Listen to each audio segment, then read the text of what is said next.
What is going on, YouTube world? I'm a Dave Archer, and then Broncos 79, somewhere over there.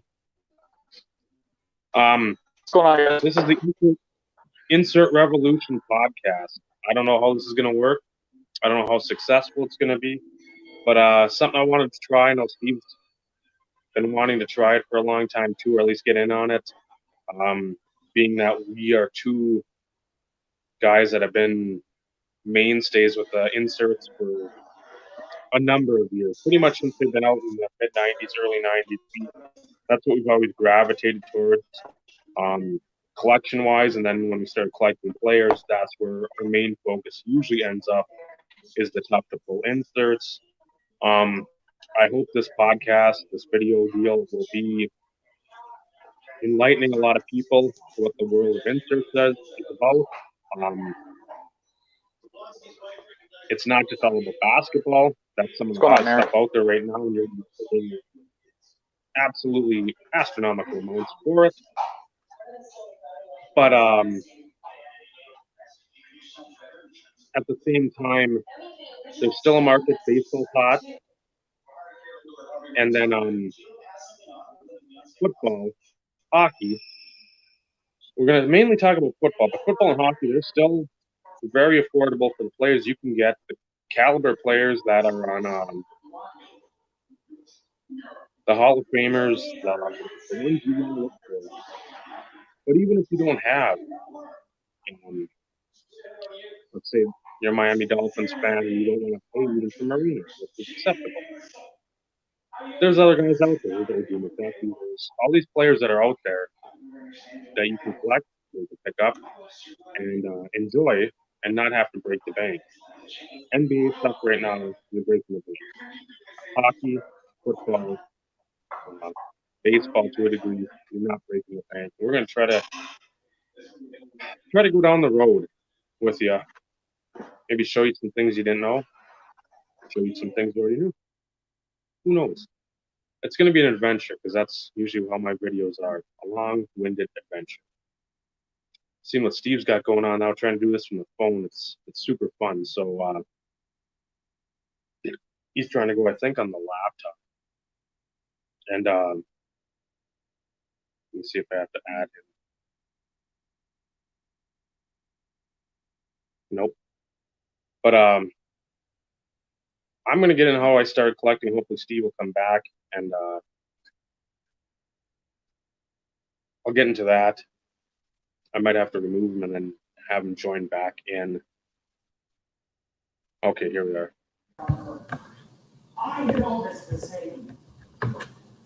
There we go.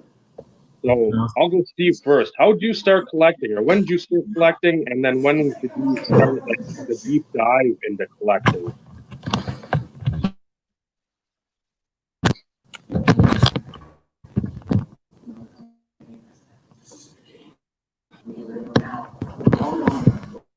So, hopefully you can hear me, Dave. Sorry I did join on my laptop. My phone just wasn't cutting it.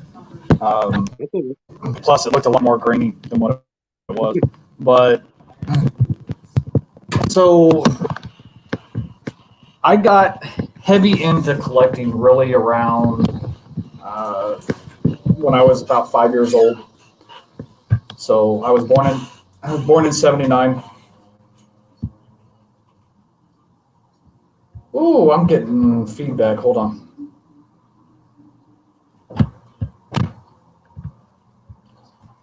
Hold on, guys.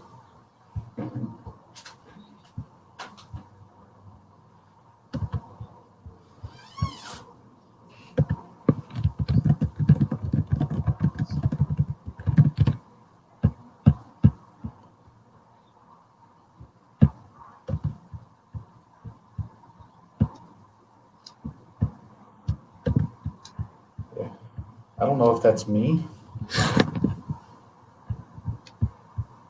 Yeah, I can see some like gray lines popping against your screen. Yeah, I see it too.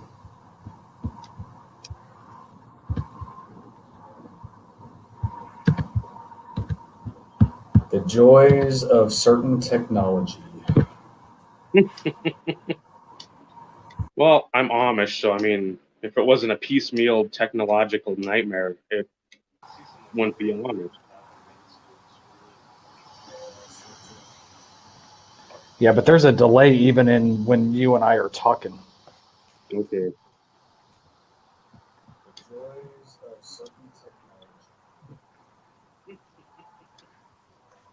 Well, I'm Amish, so I mean, if it wasn't a piecemeal technological nightmare, it wouldn't be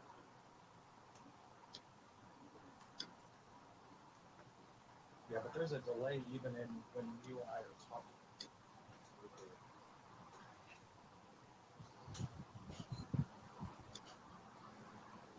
So, Dave, I'm going to jump back on my phone because this just Okay. ain't working. Oh, that's all right.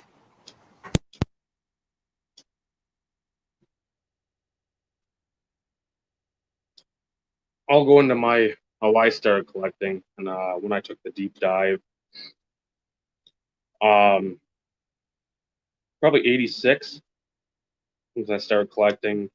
Remember going to the local Mida, picking up packs of what is it, '86 tops, and getting the football.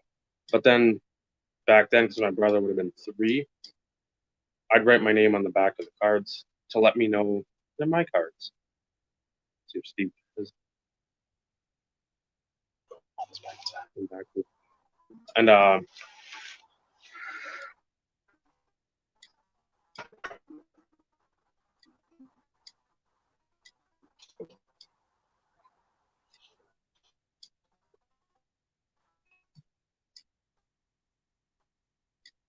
you got me.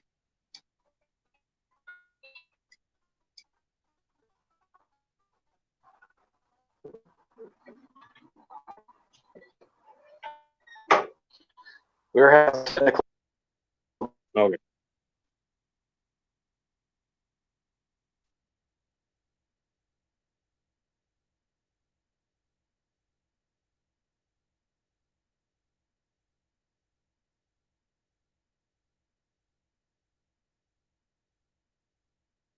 But I started then '86.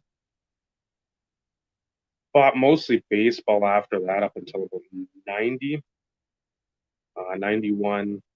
Moved to Superior, Wisconsin, which is a couple hours away from Ely. A couple card shops down there, which up in Ely we didn't have. Virginia, even at the time, didn't have anything that I was aware of. And did a lot more with baseball, and then started doing stuff with football and then hockey. Because hockey at that time was huge, with Pavel Bure coming in. And it's probably about 90 when I started collecting seriously, like taking care of my cards a lot more than like a 6-year-old would take care of them. I wasn't writing my name on the cards. Um, the Frank Thomas score was a big rookie card for me. And then what would have been the Leaf. And that, when you saw it in the back at like $80, $100, you're like, that can't be. Same with the Grippy 89 per deck, but that'll be for another episode. Um, just constantly buying over the years, never really being out of the hobby, never really saying, "Oh, I'm going to go in this direction." Not worry about this, not worry about that. I'm gonna keep buying cards just because there's a lot of people out there that did that, and that nobody's fault. There's no fault there. It's just I stayed the course and always bought, always traded, always sold to a degree. But the inserts when they start popping, 90, 91 Elite, 92 the Rookie Sensations, and then the Team Pinnacle, or not Team Pinnacle, and then the Rookie Idols. Those were the ones that really got me going insert wise.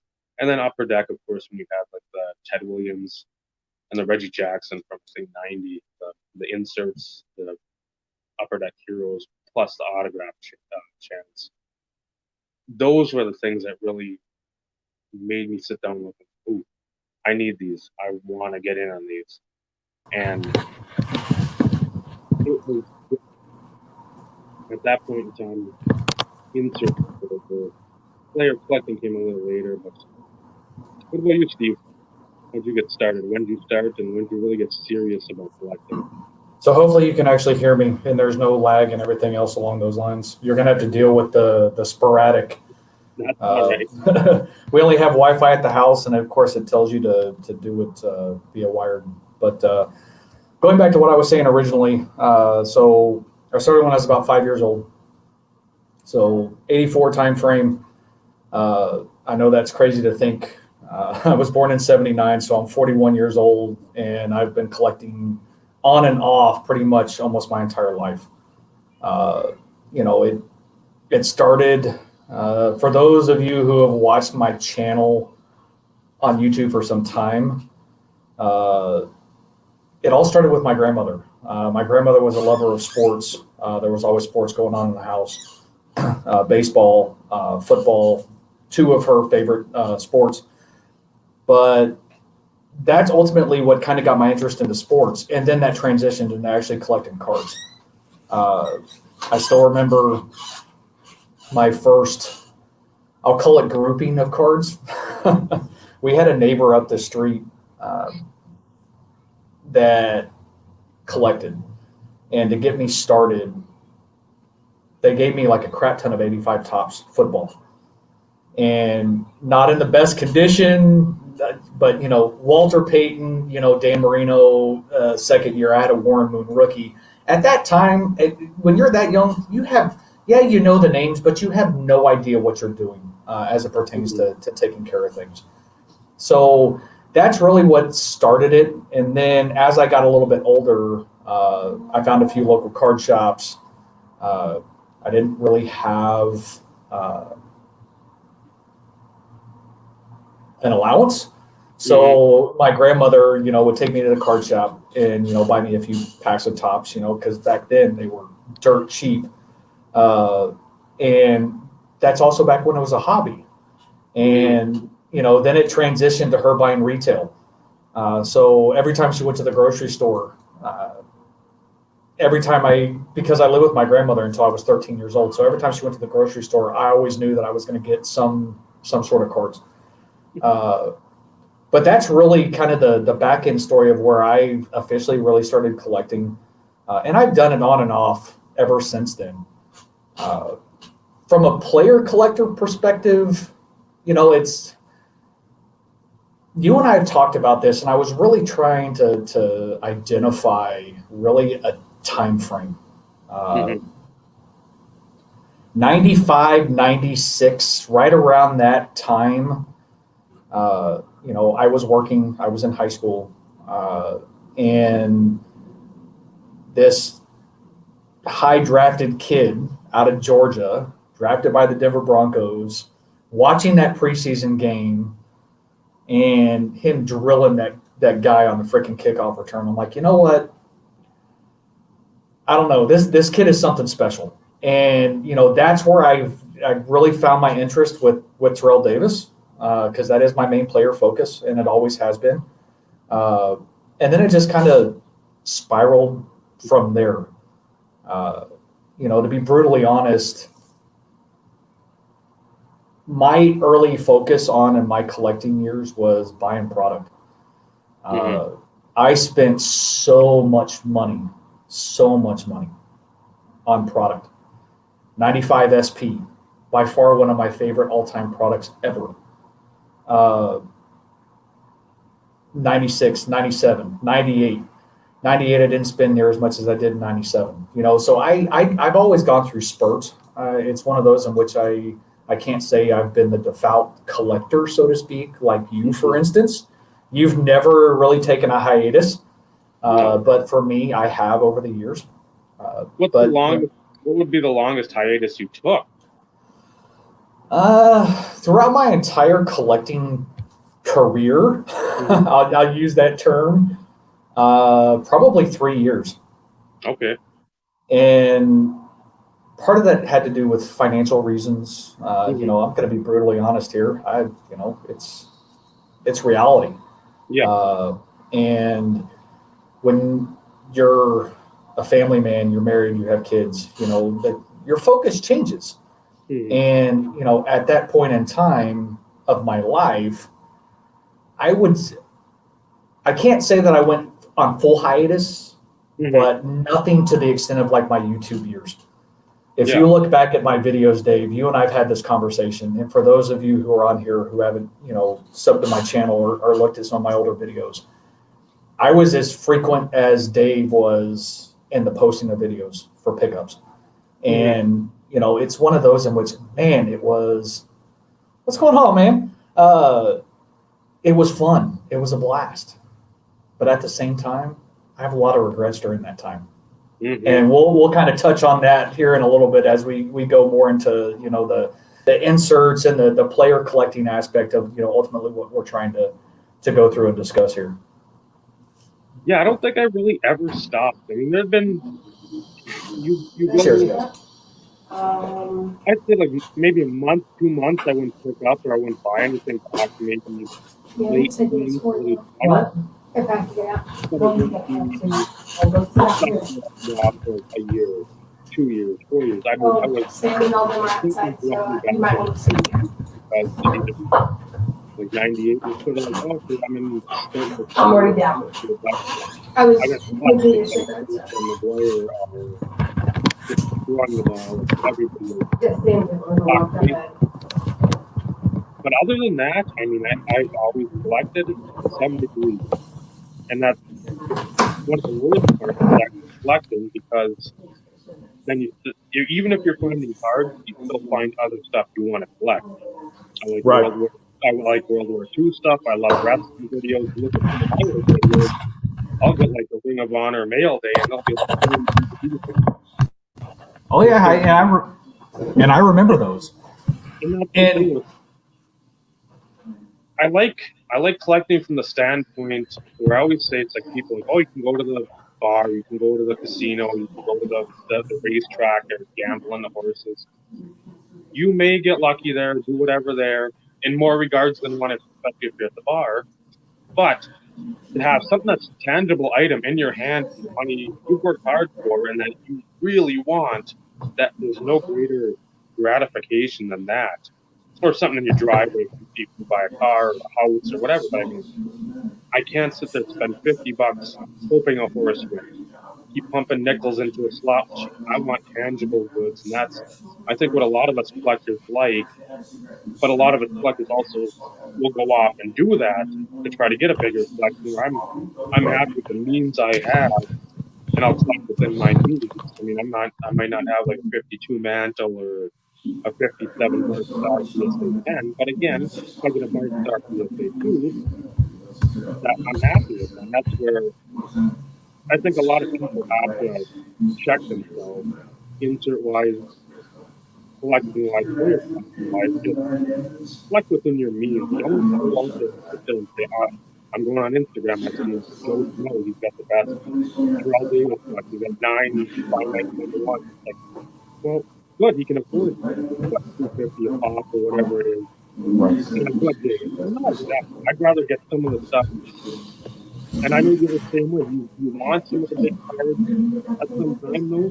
Some of the big cards just aren't obtainable due to price and then probably or something coming out of the woodwork that are like us. Maybe they got away from collecting, and now they're coming back in. I remember that '96 collector that one of the mirrors. Like I couldn't afford them now. Now I gotta ship up to whatever. I'm gonna go after it. right. So how have you dealt with that? Because I know you've had some ups and downs with some of those recently, but So bring up a sore subject, Dave. I do very well. You know, it's one of those that, as a collector, and especially as a player collector, and for anybody who's in here and actually watching, even if you have multiple player collections, okay, this is not just focus as a super collector aspect. I know a lot of people like a lot of guys. Okay, I'm a Denver Broncos fan. I do have a Broncos auto collection, you know, so it's one of those in which I like that stuff too. But for me, I have strictly focused on Terrell Davis, and living through the regrets of not doing things sooner, especially from an insert perspective. It's one of those in which you see a lot of things come, you see a lot of things go, and you're cussing. And Dave can relate. He and I exchange texts frequently as it pertains to stuff that we're watching, stuff we're wanting to go after, and most of it, it's not anything newer than 2000, because those were our prime collecting years. And by prime collecting years, although I started early on in my life, and I had a ton of cards even then, those were the prime years. That's when I was working. It was my money. I could spend it on what I wanted because I was working. I was also in college, but I was living at home. Mm-hmm. So I didn't have a lot of excess expenses, so to speak. But, to circle back on the highs and lows and the ups and downs as of late, it's tough. It's tough, especially knowing that, at least for me personally, if I would have reshaped my focus in my prime YouTube years, and instead of trying to reach that plateau of 200 autographs, because I hate to say this, that's what people want to see. Mm-hmm. At least during that time, that's what people wanted to see. The whole insert revolution had a small little stint within those prime years to where a lot of people were focusing on those. Let the NDVs contest. Show your top 10 non-autograph or memorabilia cards. And man, I enjoyed the hell out of watching those videos. And I enjoyed making mine. It made me actually dig deep into some of my boxes that I very rarely look at to try and pull out a few things. So, that was refreshing. But here's some prime examples of some of the highs and lows. And Dave, these, but for those that are interested, there is one guy on eBay, and it's a lot of people have negative feedback on him. Whatever, it's is it TNT in whatever it is. He's up in New York, right? And somehow, shape, form, or fashion, he has obtained a crap ton of 90s inserts, not just from a football perspective, but hockey, which, that's been Dave's big push really as of late. And multiple copies, guys. We're talking, you see the same card listed 3 and 4 times. I lost out on a 96 Mirror Red. And it sold for what I would consider way too much money. So, that's not a regret. I'm actually very thankful. But then, you have the mirror gold aspect. It went for what I thought it would. Excuse me. No, don't embarrass this She one. wants to. No! I've got my wife and my kiddo here. Whoa. Go say hi. So, Dave, it's been a long time. You haven't seen, that's Victoria. No, jerk. 13. What did you get? Makes you feel old. And then You miss us. there's my wife. Sorry, guys. I just bombarded you guys. All right. Oh! I'm going to get in the shower. Yeah, Mom. I haven't seen any more chats. Or any more comments. I don't know if anybody else is commenting or not, or if everybody's just kind of sitting here and listening. But Mirror Gold, it went for like almost $90. Not that is unreasonable. But later on he had another one and it sold for like 62 or something. And it's like, where the hell was I? Situations like that, you're sitting there going, okay, maybe the time wasn't right. So it's one of those in which you got to look at things. Timing is everything. And there's a reason why I didn't pick up my precious metal, years ago. Most people didn't watch my video or comment, but that's a recent pickup. And, I way too much. But as a player collector, that is a must. if your player played in those years. So, yeah, that's the thing with a lot of those rarer cards. We've talked about the PMGs, we've talked about the precious metals, we've talked about like the platinum medallion type stuff and the select certified mirror red premium stocks. yep. That stuff, even back then, you could have got, I'm not going to say pennies on the dollar because you couldn't. But comparative to today's prices, I know what you paid for that, and you had lamented you could have got that a heck of a lot cheaper 10 years ago, 5 years ago. The Bledsoe that I picked up, I thought was a deal at that Oh, point. you stole that. Dave, you stole that. There is no doubt about it. You stole that card. And You should have been arrested. I'm just saying. I mean, that was freaking phenomenal. and I missed a Brunel, I think about a week later or 2 weeks later from that same guy had a bunch more up. Yep. And I forgot to go for the Brunel, and that went for 82. And I'm just like, that's another guy I had a fairly good collection of back in the formative years. But that's the thing where we'd start collecting. You started Terrell. Anybody who's seen my videos over there, there's plenty out there, people. If you want to have a lifetime of boredom but knowledge, you got about 1,100 videos of mine you can sift through. But I've collected so many players, but that's the fun part I've always thought. Like, okay, maybe the Kerry Collins collection or the McCown stuff, there's nothing popping up. Well, I've got Northcutt, I've got Josh Johnson, I've got Matt Dumba, I've got Brodeur, I've got Bledsoe, Curtis Martin, Favre, insert stuff. I mean, I can always shift around.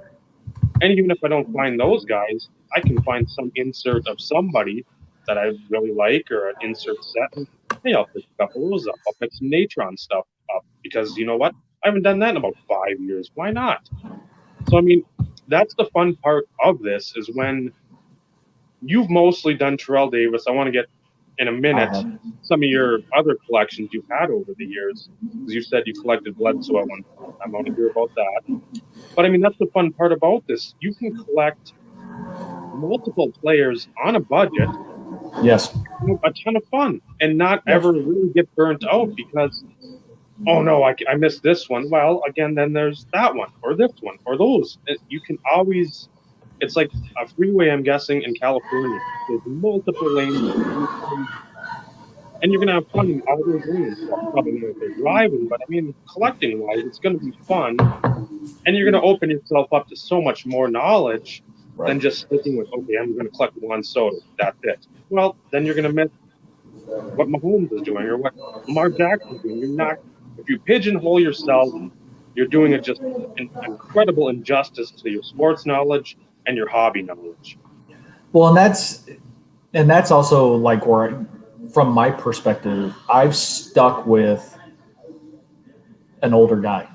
You know, I could have picked Elway. You know, I could have picked Tim Tebow. Yes, I'm going to say it. You know, but at the same time, when you mention, you know, collecting on a budget, whether that be small, whether that be large, you know, is irrelevant. Because at the end of the day, you know, collect what you like, collect what you enjoy. You know, that's been your mantra as of late. And I know there's a few other tubers out there that are really trying to, you know, push that mantra as well. And although, and like, for instance, for me, TDE is still coming out in 2020 products. And to be brutally honest, for 2 cents, I would drive out to Grand Prairie or wherever the hell freaking Panini is these days and give a swift kick to you-know-whose butt. Because he's a Broncos fan. He loves his Broncos.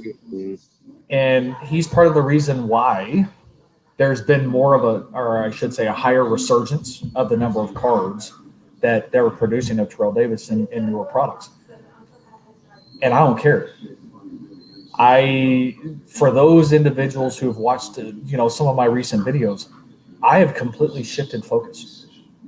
Every once in a while, if I can find a good deal, I mean, I'm not going to pass up a printing plate for $20, $25. No, I'm not going to do it.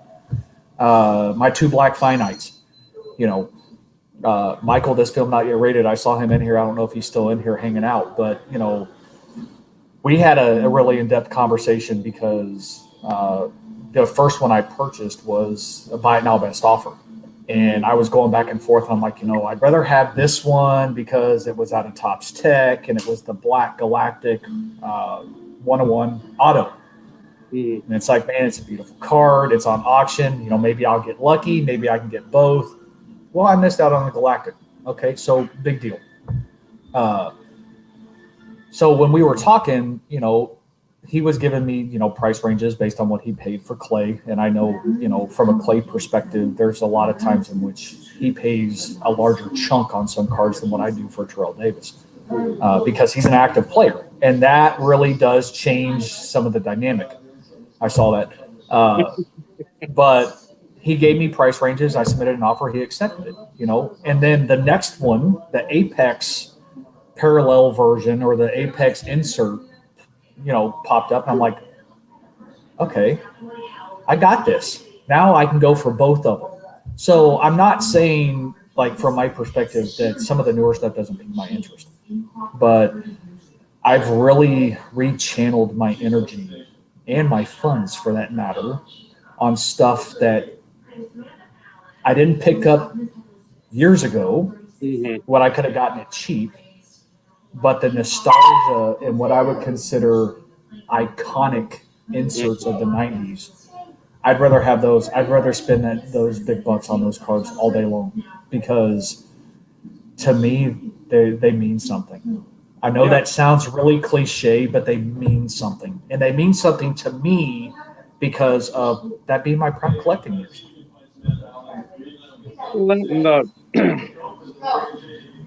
I like the odds on the packs back then. That was something that, you got a pack, you flipped over the seam or whatever, and you wanted to look at, hey, okay, this is like a 1 in 8 insert. I'll be happy if I get the 1 in 24. Okay, that's the one per box. There's the 1 in 72. There's the 1 in 144. There's the 1 in 288. 288. And then if you had something huge, it was like 1 in 720 or 1 in 28,000. Yeah, 1,800. Yep. It wasn't like Topps today where it's like if you open a blaster of Topps baseballs and you look at that pack, there's about 60 numbers on there for all their parallels to everything. That's all well and good, but everything's serial numbered over that. Right. I want something that I know I'm probably not going to see, but if I do, you just get that feeling in the pit of your stomach, like, oh my God, is this what I think it is? Did I pull something right I never even thought I'd pull? And that's what I always go back to, and I'm talking in the videos I've been doing about, like, the pulls. Yep. I try to get that across because, again, the boxes weren't 10 packs. It wasn't 12 packs. It wasn't like 16 or 20. 24, 36. Yeah. Yep. It wasn't this 10 pack stuff where if you hit like 2 mirror golds in a box, it's like nobody cares. There's a 25 and nobody cares. Yep. You hit something with the 1 per box insert back then, no matter who it was, you were just stoked because you hit the box full.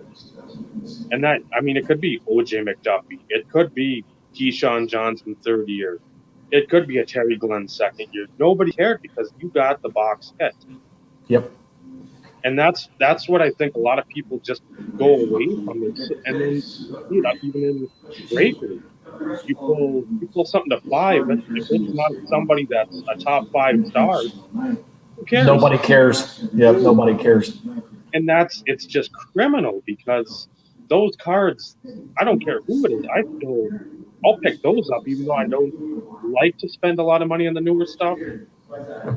I'll just pick it up because, again, at some point, it's going to be like the cards that are 20 years old, the Donruss days that people are like, oh my God, I'll pay $15, $20 for a Bubba Trammell or Jose Guillen or whoever, Robert Edwards for football. They'll pay that $15, $20 for one because they're so cool and so limited, and you just don't see them. It's criminal. Well, and on the flip side, and for those individuals, that have collected for a long time. And even those that haven't collected for a long time but have started to express interest in the 90s inserts and, the whole hashtag, insert revolution that, like I said, started some time ago in a small time span within the YouTube community. A lot of people who go back and look at some of those card designs. Maybe it, like you referred to, maybe it wasn't the toughest pull or anything along those lines, but just the designs themselves.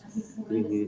If it wasn't for that time frame, nobody would have the crap that they do these days as it pertains to some of the what people are all high about, the refractors, the atomic refractors, the cracked ice.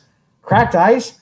No, that's atomic refractor back from, Bowman's best times. It's not cracked ice. Come on, guys.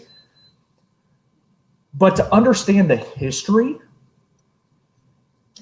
is what really intrigues me most about some of the newer collectors, because whether it's, I don't want to say they're uneducated because that's a little harsh, but for those who don't take the time to really understand and find passion in the hobby, guys that are on here, most people that I see on here are those that are in this for the hobby.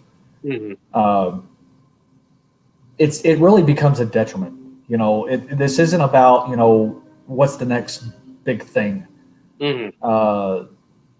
Because for instance, like for me, and, correct me if I'm wrong, Dave, you probably will agree. The love of this hobby all stems from that 90s time frame. Yeah. And when you see stuff that's coming out in newer product, you're like, that ain't new. You got people like freaking chomping at the bit because it's the newest hot prospect or whatever. And, it's like, oh man, that card design is so cool. Dude, go back to the 90s.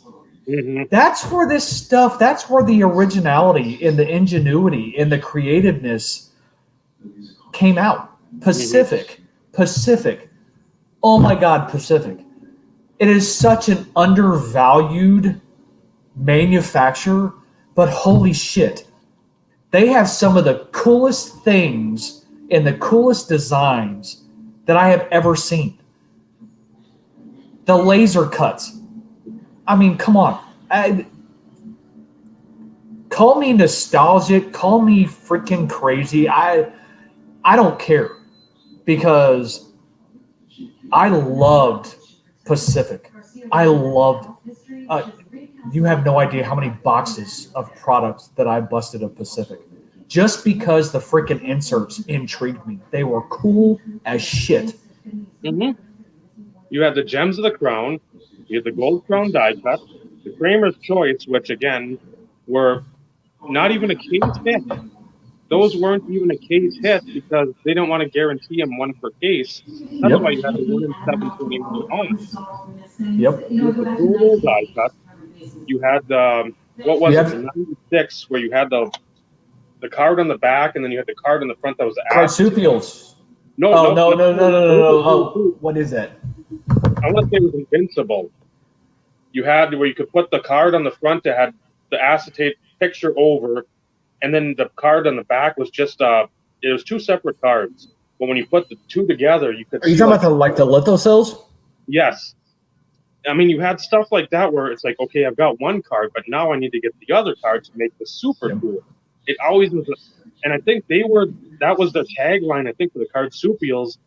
Like it was a chase within a chase or card within a card. That's the same thing. You couldn't have a completionist, just couldn't have the Mike Piazza card Marsupial and have like Frank Thomas mini on the back. You wanted to have the Thomas and the Piazza and the Piazza. You wanted to patch them up. So that continues to create the chase for the stuff. So, I mean, they had so much die cut ingenuity then. And you look, Panini's tried to do it. They tried to do the Prism stuff. and it doesn't look nearly as good. They don't have the foil replica that they could. They do it on like Flawless, which is nice, but Pacific did it with Pacific. That was their bread and butter. They did it with Crown Royale, which was supposed to be like the higher end stuff. They did it everywhere. They didn't just, again, pigeonhole themselves like Panini would. Hey, we're just going to put foil on the high end stuff, and all the Right. low end stuff, that's all you're going to be chasing is silvers or refractors. It's amazing. Thank you for people- highlighting that, Dave. I'm sorry, I didn't mean to interrupt you. No, don't worry. That right there, that comment that you just highlighted says it all. Yeah. Thank you. I'm sorry. It's one of those in which I didn't want to interrupt you because I know you had points to make, but it was like, holy cow, that was like spot on. Yeah, that's the thing that happened. And again, what I love then that isn't happening now is the exclusivity of licensing. You don't have competition, so you know what? You're never going to have anything that looks any different than what it currently looks like. Yep. Because nobody cares because they already have you buy the balls. You know why? Because breakers and everybody else can charge whatever they want for the same damn product every year. Minor adjustments. Oh, this has this there. You know what? You had 2 or 3 people in the game. Guess what? You got to up your game or you're going to be out of the game. Yep. And that's something that people don't realize. They just buy into the same crap every year. Again, your money, you do what you want with it. But we have 3 or 4 different producers of cards, companies out there. You're going to see a whole different game. It would be completely different. It would be the 90s all over again because you'd have to do something to keep people buying. It wouldn't just be, Right.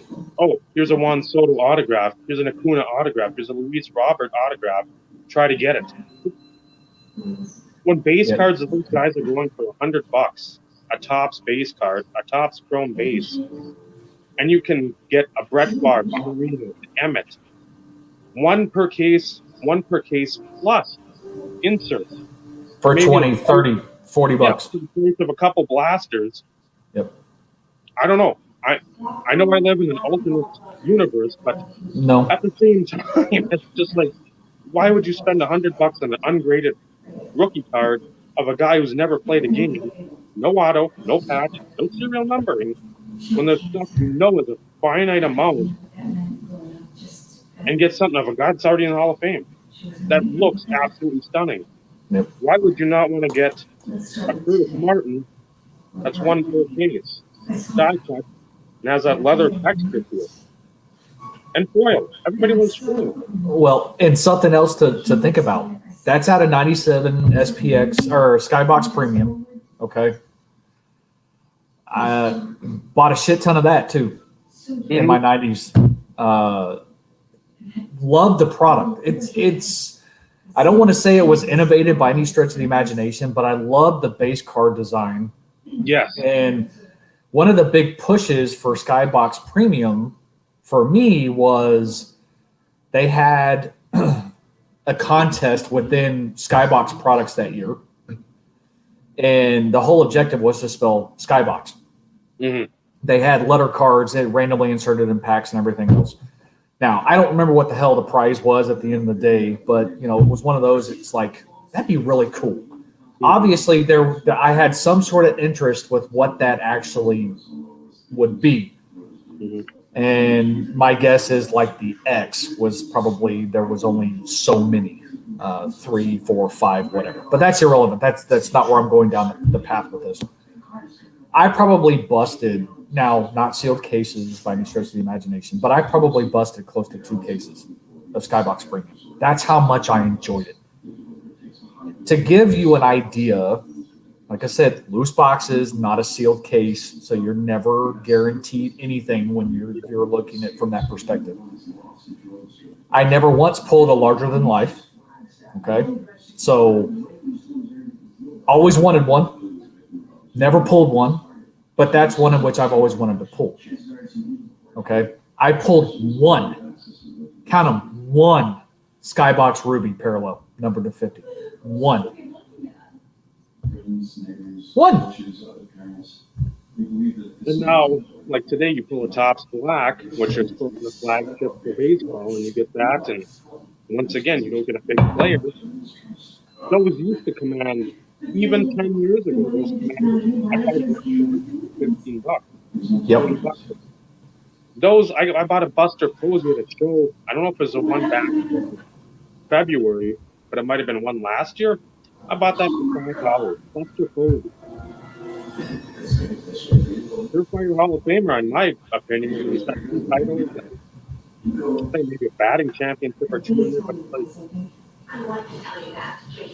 look, people are just so, such penalties. So whoever's pumping out whatever top, that's where the focus is lost. That's where you and I can make clean up the scraps, which we love the scraps anyway, but most of the time, it's stuff that everybody should be just at least considering. You want the Hall of Fame cards, you want the Hall of Fame players, you want the Hall of Fame awesomeness. Don't just stick with the rookie cards. Don't buy the secondary cards. You can get like a Marino that larger than life. You can pick that up for like $30. You can. $30. I got my card for like 22. Oh, I remember it. It's and that's one thing that for me, everything that I send to you, of course, is TV related. You know that because that's really been my sole focus. Mm-hmm. But a lot of the texts and pictures and stuff that you send me is all things that I love to see. And it's not that I'm not interested. Mm-hmm. It always piques my interest because it's like, Dave's going for this. Maybe I ought to. No, I would never do that, Dave.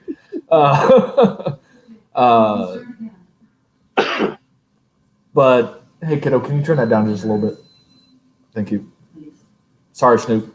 But a lot of that stuff piques my interest because you specifically have such a vast collector base as it pertains to what you're looking for. Now, I know you have your player collectors, but you're not an Emmitt Smith guy. You don't collect Emmitt Smith as your prime.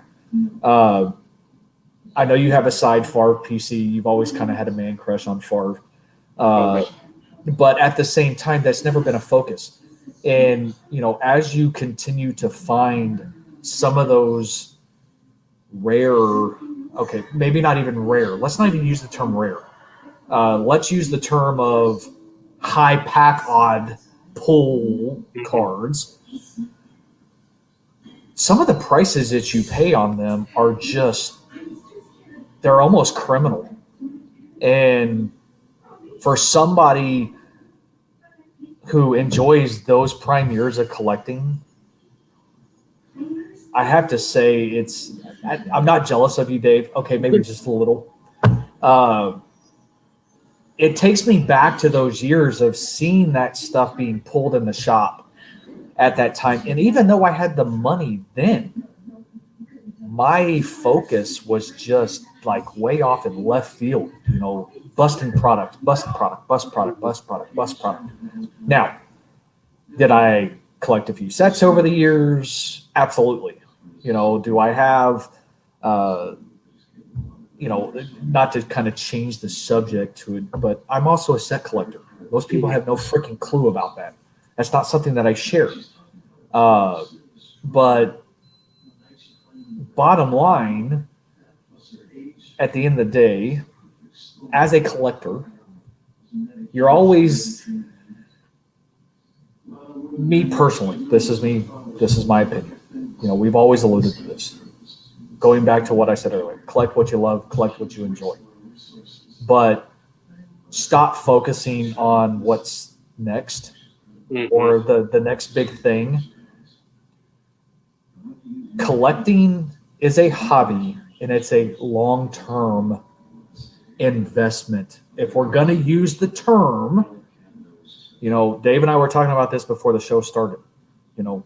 Those individuals who collect, player collect, super collect, We are technically investors. Okay, by all accounts of the definition, we are investors. We are long-term investors. And, because guess what? When we're 6 feet underground, who gives a shit what happens to what we have?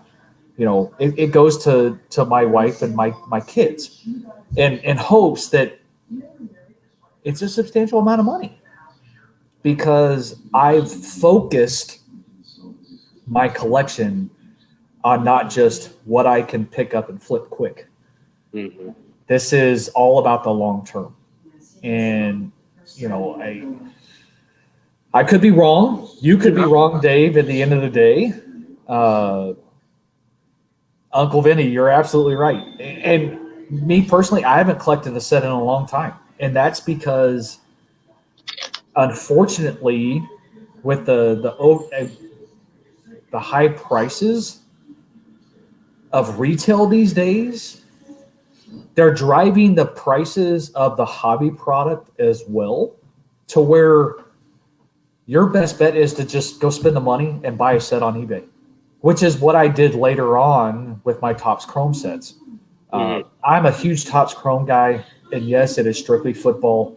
I have a complete run, except for 2001, because my stupid ass didn't bother to, just do what I was doing later on. You know what? They're all refractors. They're all numbered to 999. You only get 1 or 2 rookies per box. Why spend the money? I used to build my sets, my Topps Chrome sets. 96 through 98 I built, and that's by purchasing boxes. 99 I bought. 2000 I bought because I got a hell of a deal, and it was included in a deal for I don't know if I want to share this, because people are probably going to shit their pants when I tell them how cheap I got it for. It was 2000 Topps Chrome. This was a big set lot that I bought. It was 2000 Topps Chrome. Jamal Lewis was graded a 9, which was not great. 2000 Upper Deck Encore. 2 1990 score supplemental. Okay. Emmets. Yep. Also included an 89 score set. One of the most iconic. As far as I'm concerned, the most iconic set during that time frame. I got it for under $100. All of that for under $100. I stole it. Okay. Which is why it was like, why wouldn't I buy 2000? Why wouldn't I buy that lot that included that? 2001 I missed out on. Stupid me. I had opportunities years later to pick up sets and everything else. I just didn't do it. 02, I'm still short a few cards, but I built it by opening packs. 03, same way. 04, I bought a case. 05, I bought a case. 06, I bought a case. 07, you can see the trend. And then after 08, I stopped and just started buying the sets because it was more feasible. Because you're hoping for that big rookie, that big rookie autograph, in hopes that you can, flip it, make part of your money back that you invested in the case. Well, at the end, I'm sorry. The things I know now and my thought process now, I wish was that way then, but it isn't. And as an individual, as a collector, we have our trials and tribulations. We have our ups and downs. We have our regrets. And, we talk about those consistently. And that's also what makes it enjoyable is, although we have those regrets, it's not to the point to where it's like, oh, screw this. I'm done. What was I thinking? Because there's still that enjoyment. And once you get away from the enjoyment of what it is, get the hell out. I mean, there's no other way to put it. Once you lose the enjoyment, once you lose the passion, or I don't want to say the drive, but when you lose the passion and what originally got you started in collecting, step away. I don't mean leave and just go far away and don't ever come back. Step away. do a deep dive, look at your habits, go back to what made you happy, I guess. Mm-hmm. And that's kind of where you and I kind of differ from a collecting perspective, because I would go in my hiatuses. I never fully went on hiatus. I did have my 3 year span of where it was like every once in a while I'd pick up something small type situation, but I'd get away from Terrell Davis, for instance, and start focusing on sets. Whether I'd have my list of sets of ones that I picked up, and sets is a lost art. I know it was mentioned in here. It's really a lost art, Mm-hmm. and not just from an individual busting packs and building one themselves, just in general, because there's a lot of great deals out there if you're patient. You can get sets with big name rookies for the same price that you could buy like the big name rookie out of that set. Oh, easily. If you're patient. Mm-hmm. So I know that kind of deviates from the whole player focus, but at the same time, I think it's important to look at the multiple aspects of us as collectors and the hobby in general. And that's where I know set collecting now, and I'm not speaking as a set collector, because I tried to do that a couple times, and it's just I buy like a huge lot of something, like a Leaf Limited 2000. I bought a bunch of that, but I couldn't fill out that. What would have been 301 on or 201 on the rookies? They were staggered, numbered, and then I think it was 400 and up. It's like 420 with the ball and the jersey. Right. But I mean, that's stuff that I never got into, because it's just like, I don't want to say I'm instant gratification, because I'm not. But if I want to buy something, I want that to be something I really want. I don't want to sit there and build and build. Even though I know I'd enjoy it when I'm done, it's just something. Player collecting for the long haul is more enjoyable than set collecting for the long haul. For you. But today, you have the for same you. photos. For you. The same photos are on most of the cards. You look at like the front, it might be like grayed out or something and looks cool, and then you flip it over, it's the same picture. You have 100 cards. You don't have like the cool league leader cards anymore. I want the top set where it's a lot more like, or baseball wise, I want more multiplayer rookies. I like that. I like the league leaders. If you're gonna have league leader stuff, have it where it's okay. Well, have some of these new stats that everybody loves. Do that. But then you price your people out, because now a blaster, you can't find it at Target, you can't find it at Walmart, you can't find it anywhere. You look in the secondary market, 34, 55, $70 for a blaster, depending on what it is. You're not going to get, and again, it should never be about this, but when you look at it, you can't sit there and say, well, if I spend 20 on a blaster, okay, that's fine. Whatever. I mean, just something to rip open, have fun. If I spend 70 on a $20 blaster and I pull nothing, if I pull a Landis Gary's jersey card, well, I just spend $70 on a Landis Gary jersey card, and I have like 10% of the set. So now I've got to go out and buy this set single by single, because I'm not going to spend another 70 or whatever on a blaster. That's one of the big things that the breakers, the pumpers, all these people, the influencers, when you just constantly go after the one player and people are starting to pick up that, like, the Aaron Judge stuff from 2017, that's where a lot of people I know think that retail, that light came on, and it's like, wow, okay, we got to buy retail at all costs. When you have that, you can't sit there and realistically and financially make it feasible and sensible to put a set together by just breaking packs, busting wax. You have to sit there and do what you've done. Just pick it up on the secondary market from somebody that busts a case. I don't want all these cards. Maybe it'll be like whatever the one key rookie is short. I'll go get that for whatever, 30, $40. I'll pay that, get the set for 10, so I'm still in it for 50, which whatever, or I'll wait for like the baseball.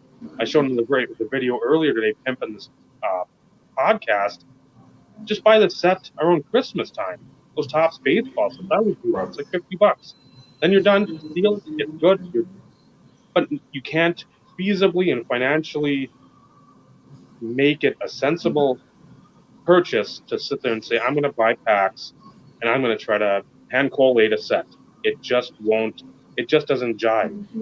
Well, and something else to keep in mind, though, too, is all the way up through, 2010, 2009, 2010, and I'm strictly speaking from a Chrome perspective.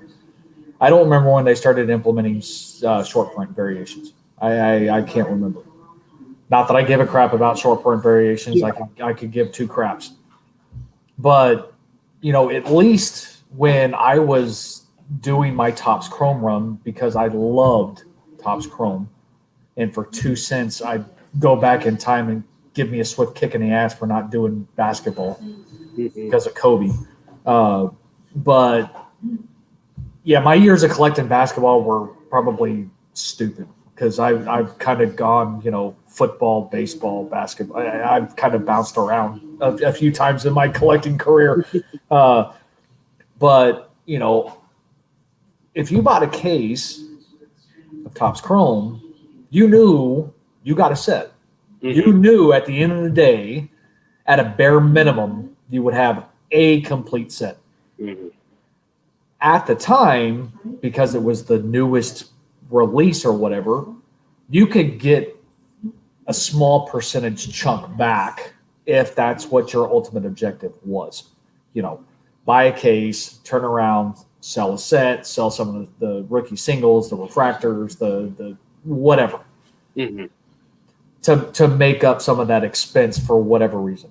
But later on, when you started throwing out, the SP variations and stuff, which I think is stupid, but whatever. It really changed my mindset from a set collecting perspective. That's when I ultimately was like, you know what? Screw this. Why spend X number of dollars to sit on stuff that I really have no interest in, so to speak, other than I want my base set. End of conversation. That's all I want. I can remember, so I'll throw a small Topps Chrome story. My first case, and I know I mentioned earlier that I bought a case of 04. I didn't. Looking back and thinking back on history, I know that's kind of scary. 04, I actually built my set on random boxes. A lot of work, but I still was able to do it. 05 was my first ever sealed case of Topps Chrome. So Aaron Rodgers, Alex Smith, Cadillac, Ronnie Brown, most people know the guys. Well, Alex Smith was the big guy, right? Mm-hmm. Aaron Rodgers was not really a thing in 05. No. Of course, the big push was the X-Fractors, the box topper X-Fractors, the autograph version, or just the X-Fractor version. Well, of course, I didn't get anybody great because the pack pull odds were fairly high from that perspective. And even with me collecting for as long as what I had, I thought I hit the lottery. I pulled the Alex Smith black refractor, number 200. And I thought I was like the shit because it had just come out. I was on my lunch break at work, opening my case on my lunch break in the break room at my office. And I'm like, woohoo, in black refractors, those were huge. Mm-hmm. You didn't get a crap ton of case. And to pull the top rookie, you're thinking, man, this is great. I had my card shop sell it for me, $100. $100. Now, at the time, that was a big deal because at that point, there was no higher hype for him at that point in time until, later on, he started making a name for himself in Kansas City, and so his stuff spiked again and things along those lines. But at that point in time, outside of his autograph, that was huge, and all it was is a black refractor, number 200. Nothing truly special, nothing fancy, but it was black refractor, and I almost wish I still had that card. So that's where you also get those regret things. But something as simple, as Topps coming up with the refractor, the chromium technology first, and then coming out with the refractor, and now everybody's all on the prism kick, and it's like, no, guys, no. No, and what I love what Topps did with the 2000 and 2001 Chrome was they numbered the rookies. Yes. And then 01 had the black refractor, I think, parallels. They did. And I think those were lower numbered. 100? I don't remember the numbering, but either 100, 199 is what comes to mind. It's going to be one of those two. Because I think the 2000 ones, they just had the refractor version. That was the 150.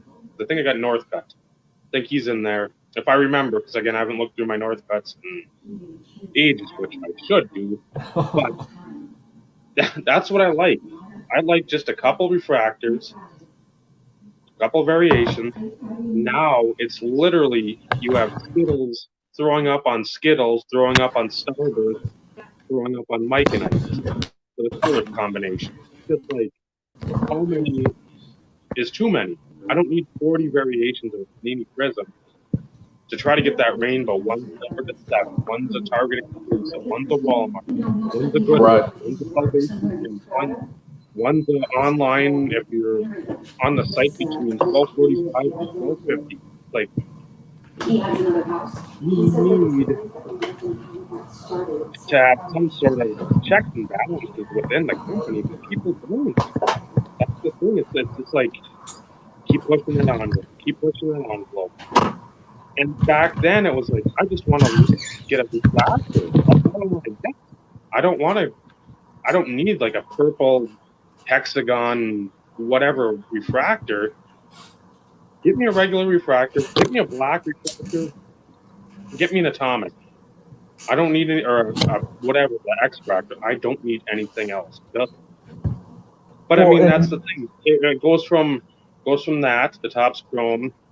Then everybody needs every parallel, because I know Leaf Limited, Donruss, and that was sort of their downfall. They just got so many products that everything was for 5 to 10, 25, 50. Then you saw that then, and then the autographs started pumping out, and then everything really started getting away. But that was the time too. Everybody wanted an autograph. Everybody wanted it. So again, I see that, but then it was just overkill. Where that's all you're looking through value boxes, and you're seeing jerseys for like 2 for 5, 5 for 10, stuff like that. And again, that's not bad at the time, but nobody ever came around and said, you know what, let's temper back these jerseys. Let's temper back the autos. Let's not make rookie autos like just gobs and gobs and gobs and gobs and gobs of the same thing. Sorry, I was laughing at the comment, Dave. Oh, that was good, Bob. Oh, man. It was just troubling where everything you'd go through all these autos, and you could tell people are getting burnt out because you're not, or the jerseys, you're getting the player worn, you're getting the event worn, you're getting stuff that Joe Namath locked out on somebody's Ring of Honor or Ring of Fame thing, and that's what they cut up. And you're putting that in Flawless, you're putting that in National Treasures, you're putting that in Immaculate. These are not cheap products. You should ever put any of that stuff in. Nobody cares. And you've gotten completely away from your inserts or stuff that's amazing, quality-wise and innovation-wise. But guess what? Nobody cares because, oh, I want to touch some fabric that Joe Namath slept in a ditch on drunk. Who cares? Nobody. Well, and that, it's kind of funny that, that I just kind of read Michael's comment, though, too. He and I have shared interactions via text. And, when you have National Treasures and Flawless and these expensive ass products, cough up the dough, folks, from a manufacturing perspective. This event worn shit, If you want to put it in the low end stuff or your retail stuff, whatever, that's great.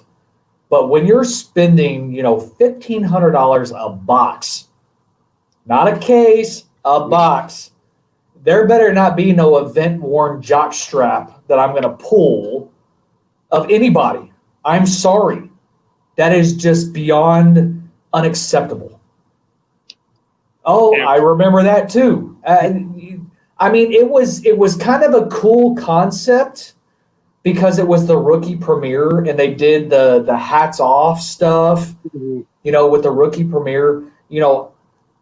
I'm not going to sit here and dog a lot of the manufacturers because they have to be innovative consistently. If not, then they're going to lose some of their base. But at the same time, when you start injecting 15 and 20 parallel versions of the same card as well, what purpose does it serve? Seriously, what purpose does it serve other than that right there just demonstrates you are all about the money? And I get it. It's a business. I understand it's a business. I get it. You're in business to make money. But listen to your collectors. Mm-hmm. Your collectors, the ones who are spending the money. Oh, I remember that too, Ed. Listen to your collector base. We're the ones, maybe there's more of us than there are breakers and investors. Granted, we may not have as much money, so to speak, but we're the reason why you're still in business. And will still be in business after the investors get a swift kick in the ass and they lose their shit, or people no longer want to get involved in breaks of the same repeat crap over and over and over again.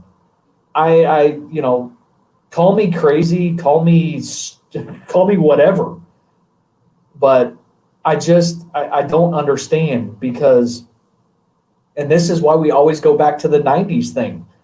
Mm-hmm. Those were prime years of collecting. The innovation, the design, the rarity, and things along those lines. That is what really kept, and the multitude of manufacturers for that matter, it kept an influx. And it was almost refreshing because you were looking for, okay, we have Tops coming out here, then you got Chrome coming out here, and now I'm talking mid-90s, for instance. But, and then all of a sudden you've got Skybox releasing some new type thing that they're trying, and then you've got Pacific in their sell sheets. I've got a random dog sitting up here. You're going to have to excuse me for a second.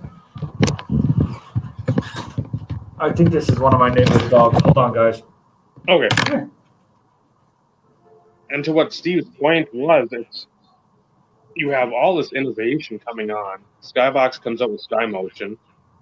Not really a hit, but they're at least throwing their hat in the ring in a different direction, saying, well, let's try it. See if something sticks to the wall. You had Select come out in 94, 95, and then they try Select Certified in 96. Sort of their Tops Chrome, and it hit. So now that comes out. Then you have Pinnacle Certified. And then you have Pinnacle Totally Certified. It's stuff like that where, again, at least you're trying something different and trying to be innovative instead of putting out the same shit. And to what Steve was saying, too, about listen to your collectors, yeah, the people are buying into the breaks, but when they sell the stuff in the secondary market, guess what happens? People like me, people like Steve, people like the ones that don't want event worn garbage littering national treasures, national treasures, flawless, immaculate, the big high end stuff. Even with Topps baseball, I don't want to have a lot of their game used stuff because you know what? It just says this piece of relic is not used in any specific game. J.C. Penney rack that's on discount. I mean, it's so vague that you don't know where it's coming from, and that I don't need some sort of um, just random softball league jersey being worn by Dave Winfield, and now oh that's a game used relic in Topps. You look back at the game used stuff that came out in like '96 for Collector's Edge basketball and Collector's Edge. I didn't. I came out. I saw your thing out here, and I flipped your President's computer Reserve. that way. You had all these game used cards then that are still very nice now. They go for a premium amount. The upper deck, look for those upper deck 96. Those cards still go. The stuff now, though, you can pick up a Dan Marino jersey. You try to pick up that 96, either a teal or white jersey card from upper deck. Good luck. You're spending 80 to 120. Yeah, if you're lucky on the low end. But the card companies don't care because they've got the breakers pimping the stuff out. Oh, you get a pack from Holmes Auto. You know what? You get a Joe Namath game or event worn jersey. You get a Jim Brown event worn jersey. You get a Bob Lilly event worn jersey. It might have an auto on there. That might be cool. Give me a game used patch Jim Brown. I'm going to spend that money that way. I'm not going to buy this event worn stuff. I've got some of that collection. I'm ready. I've been ready to throw that off in the league for a while. I don't care about it. It doesn't do me any good. I mean, that stuff, again, you want to put blaster stuff, the rookie premiere, I get. Have that stuff in your rookie premiere base cards. Put it like the score. Put it in your base tops. Put it in your Panini football or whatever you have, the low end stuff, sort of geared for the kids if they can find it. Put that rookie stuff in there. But don't have that rookie stuff for 4 years. If you can't buy a jersey either from them directly or Gray Flannel or Steiner or whoever, don't put a jersey card in it. Guess what? Patrick Mahomes doesn't have a jersey card after 2017, maybe 2021 he does. You know what? That's going to be a lot more valuable because somebody's going to be like, hey, Panini just got Mahomes and this is going to be his first game used jersey card. Wow, that's awesome. Not 5 years of event worn stuff because he rolled over 3 football fields and touched all these movies. Who cares? Who had that old picture? Somebody with a picture, I don't know how many years ago this was. Mark Ingram maybe had how many jerseys on, and I mean he looked like the Stay Puft Marshmallow Man. I mean, there's an old picture from the rookie premiere where this dude looked like, I don't know, the two twins from the Guinness Book of World Records sitting on the motorcycle. I remember that picture. I'm like, that's what you do. That's how he's touching all these jerseys, and that's what. Who cares? Just get him off the rack at your Dick's Sporting Goods and put him in there. That's better for me than maybe he touched part of it with his hand. It makes no sense. But as long as everybody keeps buying everything, guess what? Nothing's going to change. Yeah. We, the consumers, have to change it, but we can't because we're so addicted to that big pull. So Ed has a great question. I don't know if you want to highlight it. Back up here. Yep. Bob already thinks that it's already started, and to a certain degree, I don't disagree with that. However, everybody still wants the jersey. Everybody still wants the auto because that's the appeal. The problem is they're oversaturated. If they go back to years prior, and you have, I hate to use Proline, but let's be realistic. Proline was like the first autographs back in the early 90s. Some which were, numbered to 15,627,000. Okay, that's an exaggeration. But you had Proline portraits. Then you had like the classic hand numbered high autographs. They were still ample in those boxes, but at that point in time, that stuff was like considered garbage. It was cheap.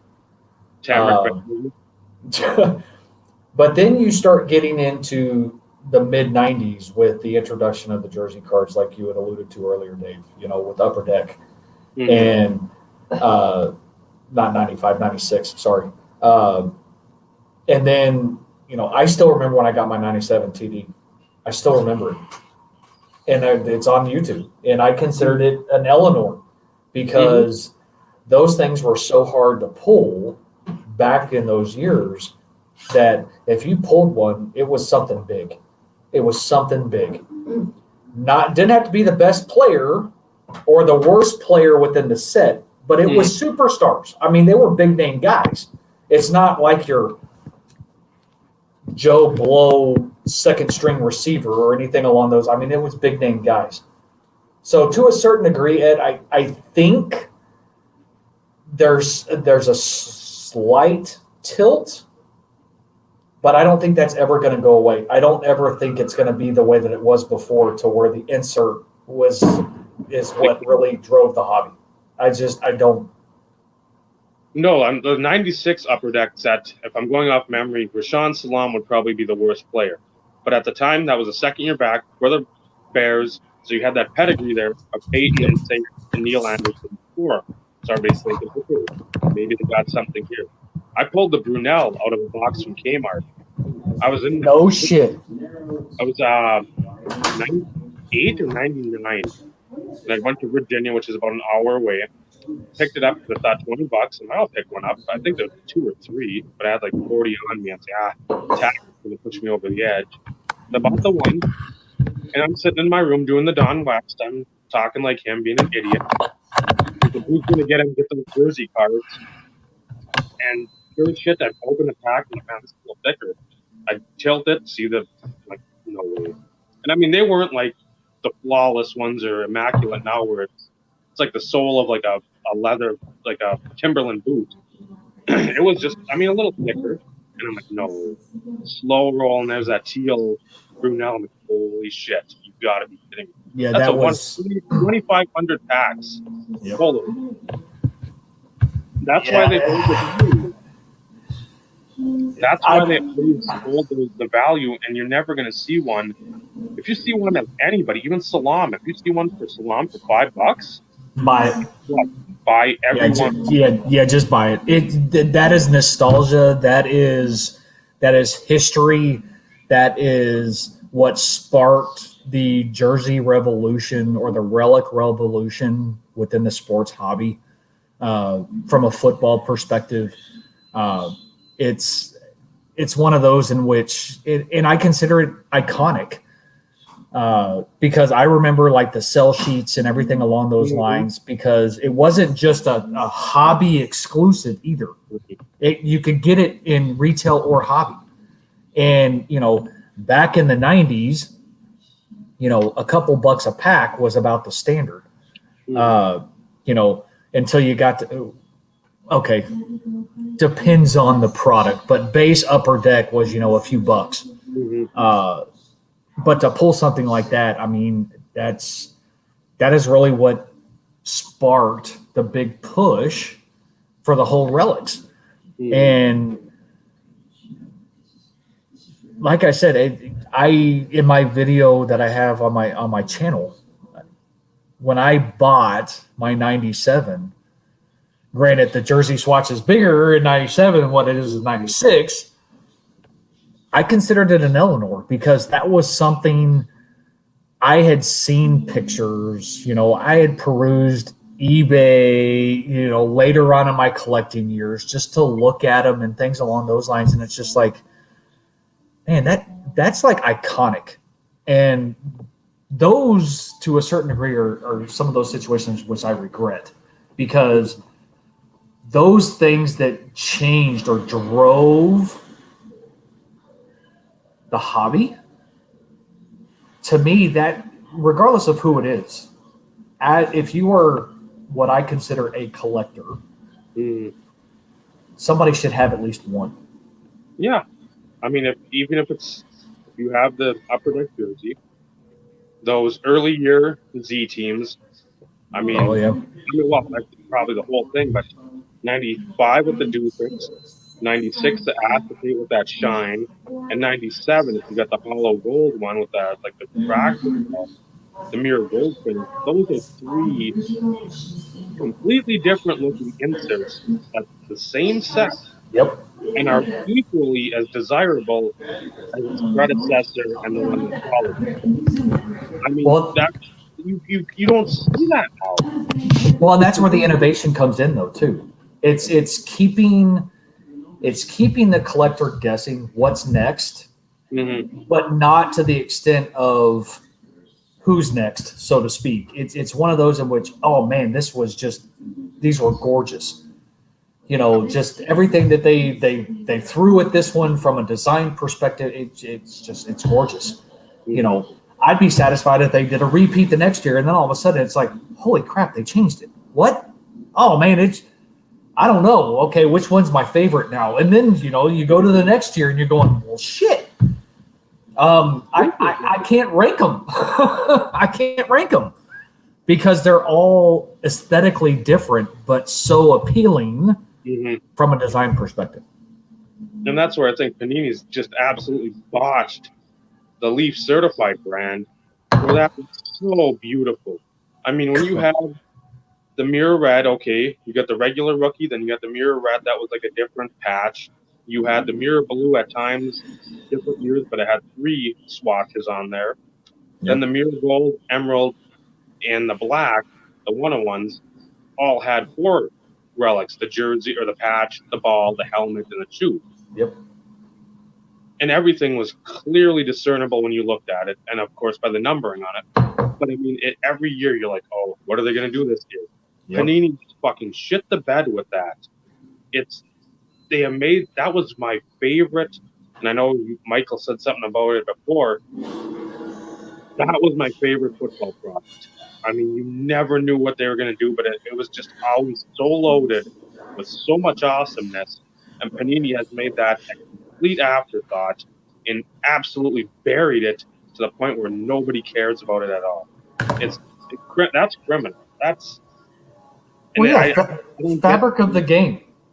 Oh, fabric of the game. Every year it was innovative. They changed it. I mean, they changed it. They changed the dynamic. They changed the visual aspect. They kept it fresh. And not only did you have fabric of the game, but you had, as you alluded to, your various mirrors and everything else. But that whole, when you went from red, blue, gold, emerald, then to black, and then all of a sudden they start throwing in white. Okay, I can deal with white, mirror whites. It adds an additional layer, so to speak. But with Michael busting out, sitting there, when they came up with orange and purple, and all this, it's like, why would you go and change something so I don't want to call it iconic, but something that's a mainstay in the football world? Everybody looked forward to Certified, and you completely took something that didn't need to be touched, really, other than let's keep fabric of the game consistently changing design and things along those lines. But why introduce more stuff? I don't want to call it crap, because as a player collector, it's all about the orange, and it's all about getting some of those. But at the same time, it's like, if it ain't broke, don't fix it. Mm-hmm. And it seems more and more these days that that's not the philosophy, and I don't understand why. I don't get it. I don't get it. And that's why I cross it over to wrestling, because not that you'll care about this or most won't, but when you've got somebody hopping like the indie scene, Like when Bryan Danielson came into the WWF, they didn't want to put him as Bryan Danielson because they wanted their name on it. I get it. So Daniel Bryan. Well, he didn't get over in the WWF because he got renamed. He got over because he had a huge fan base that didn't care what he was named. They knew the product that he brought to the table. And that's the same thing that Certified Limited, they both did. And now, again, just trash that nobody cares about. Like, why would you change that? And again, these are just minor changes to the cards back in the mid 2000s, but they're beautiful cards. And again, very desirable in their own opinion, their own right. But now you've got stuff that's all event worn garbage. And players that you see all the time, they can't go back. Nobody's been smart and said, hey, we should probably pick up some Emmitt Smith game jerseys. And instead of putting out 150 game used cards in a set, put 10. Right. Then you have something for another set. It's just totally mismanaged. I do have a question for you, Dave, and I know that this is only going to be an opinion, and I'd be interested to hear, if anybody else has a comment from the chat perspective. Why do you think Donruss, and I'm going to say Donruss, or Leaf, which is what it was before it was Panini, Mm-hmm. and I have a hard time calling it Panini because, to me, it's still going to be Donruss and Leaf because of the years. Yeah. Donruss Leaf playoff. Why do you think they stopped with the imagery on the back of the card showing the actual jersey and the football in which the material was cut from? I watched another podcast about that. Brian Gray, who had, I think, Razor, and he is in the game now. And those are unlicensed products. But I mean, he's got some very cool things out there. I think it was a price perspective from that vantage point, because I think they had to pay more money from what he said. And I'd have to go back and actually listen to it, and then it passed. But it was something about more money put on the back of the card. That picture of like the game used from whatever it was, the game used football, where they show it, instead of putting that on there, they said, oh, it's from whatever, from a game used. Well, but from a football perspective, let's be realistic. They could put a picture of any freaking football on the back of a card and say, oh, well, this is the football this piece was cut from. How are you going to know? How are you going to know? I don't know if you can see it at all or pick it up. Probably not. I'll try to send a picture to you. But that's like an autographed football. There's a bunch of SIGs on there. Oh, wow. So that one I could understand. Okay, so that one has some sort of identifying marks. Mm-hmm. But at the same time, something that, always intrigued me early on in the Donruss League playoff days is that was their additional way of showing that authentication, mm-hmm. which, at that time, that was innovative. No other card manufacturer was doing that. No. And it added some additional substance to it. Okay, I know that this card that I'm holding in my hand, whether or not it's true or not, there's who's to say that it's not false advertising? What they're conveying is inaccurate to a certain degree, guys. All of us who collect will never know. We can only go based off of what is on the back of a card, okay? But there's that additional piece that it's like, this is cool. I know exactly where this piece of jersey came from and what game it was from. Yeah, that. And I think I said that in a recent video. I don't even know when. Maybe today. Like, I bet you collectors, if you threw that cost in there and you actually had game used stuff, of whoever it would be, you threw that cost at whatever the break or whatever the initial product price point is, they're not going to care.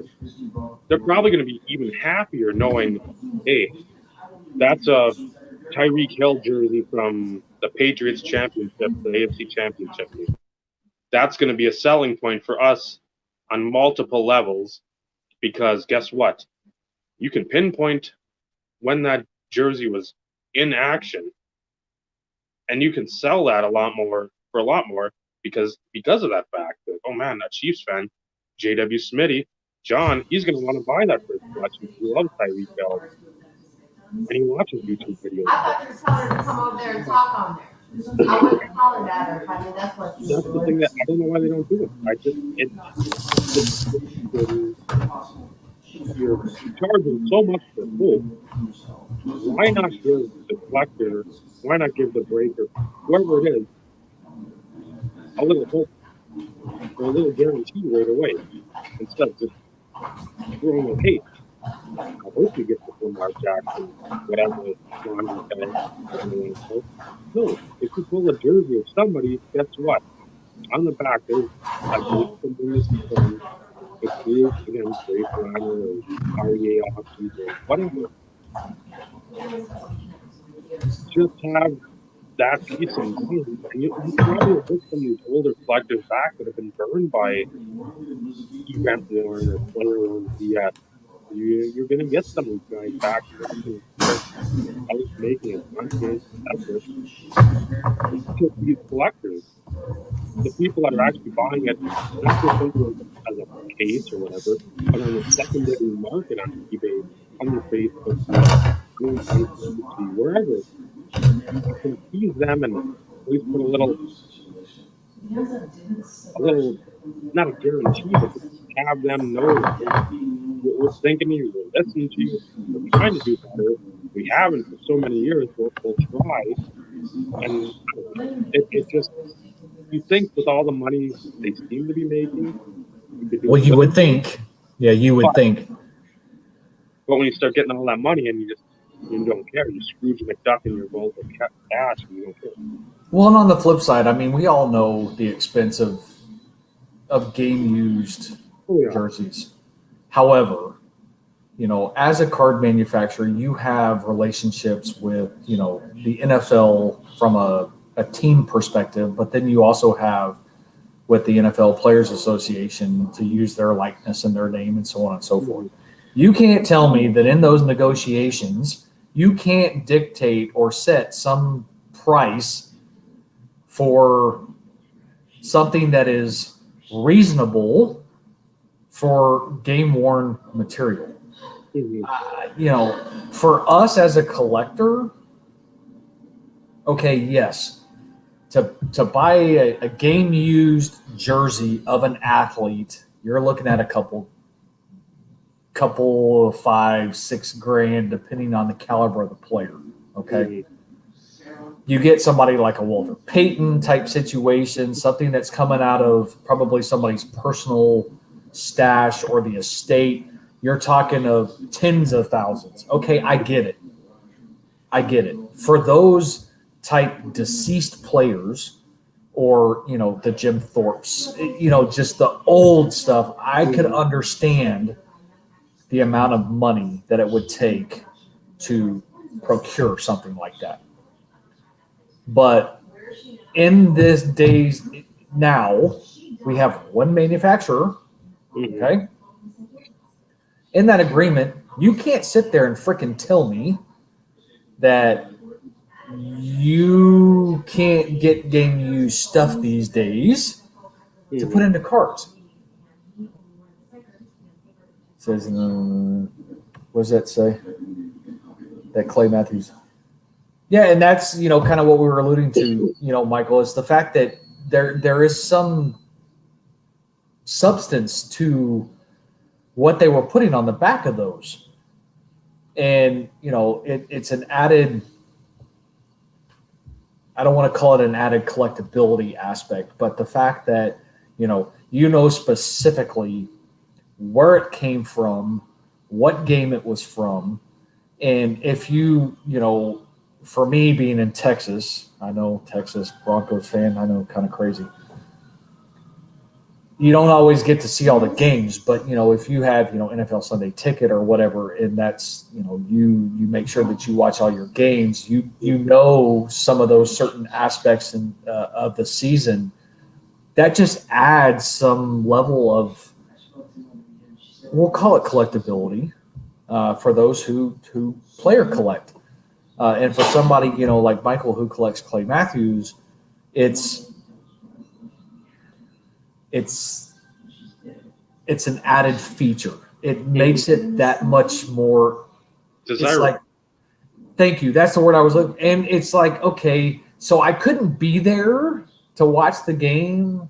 I watched it on TV type situation, or maybe I did, but I have something from that. And when you add all of that together, that's what the manufacturers need to focus on. Get outside of this. Okay, how many products can we push? How much of this event worn bullshit can they throw out there? So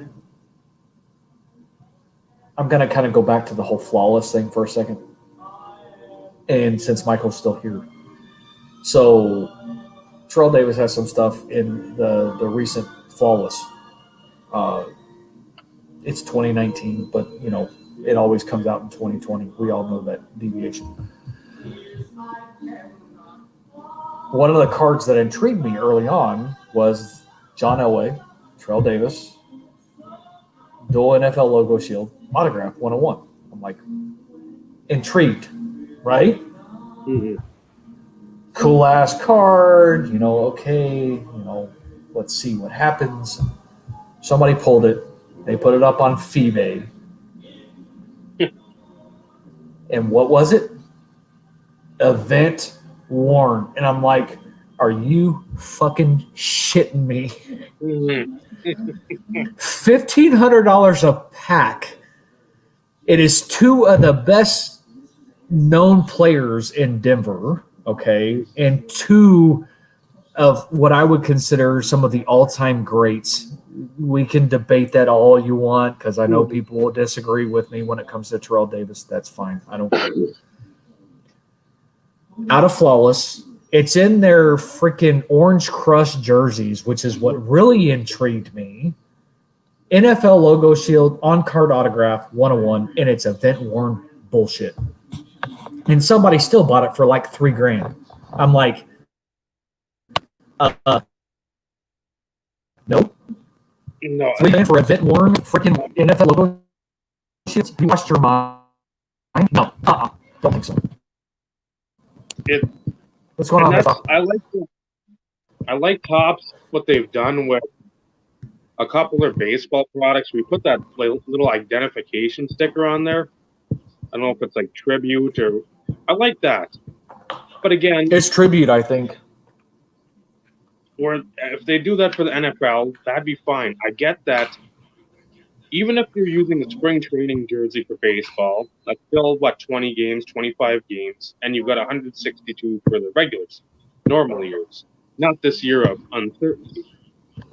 But, and so that's where I could see, again, where if you're Panini, you're trying to use your brain power, what limited brain power you have, why not make more of these inserts? Getting back to that, and doing that, and then the jersey cards can go back to being something that's meaningful, because guess what? You're not going to be inundated with it constantly. Tribute and definitive. Michael also says Strata. And so, I don't know. If I'm thinking, again, like, I think I'd be heading back towards inserts and making those jerseys the case hit. You can have as many autos of these guys as you want. Don't put them on stickers in Flawless. Don't put them on stickers in Immaculate. Unless, again, it's like the low-end undrafted rookies where that's filler. You're going to get that every year. Don't put stickers on National Treasures. No. I know it, but you're going to get that with those rookies, that like a Jason White or like Gardner Minshew last year would probably be a sticker, just a throwaway auto in the beginning of the year product. later in the year, you probably try to get him on card, but that's the thing. They're going to throw those guys in there because they need something to fill a set other than veterans that nobody cares about, and that's the sad reality of that. Well, and it's, at least from a 2020 perspective, I mean, this being an unprecedented as it pertains to just the world in general, that really changes a lot of the dynamic. And, I know there's been conversations, and, in some of the previous podcasts that, I've caught blitz and stuff with Ed and Mike O and things along those lines. And during even Hobby Palooza, do we think that this is just like a bubble and it's about to burst? And, when you're talking about the dynamics of where we are as a country and as a, worldwide dealing with, what's going on, a lot of that is what's driving some of what's transpiring. You've got individuals that, this is my opinion, but you have individuals that, may have lost their job, out of work, whatever. They're trying to find additional, streams of income, so to speak. Or you've got individuals that are taking advantage of the situation to where some people are unemployed, making more money. Maybe they don't have rent, maybe they don't have this, and they're pumping the market. They're pumping all this, retail stuff because hobby shops weren't open for the longest time. Mm-hmm. The only way you could get hobby product is if, you had an account on Blowout, or, maybe your hobby shop had online sales, whatever. So the only thing they had was retail.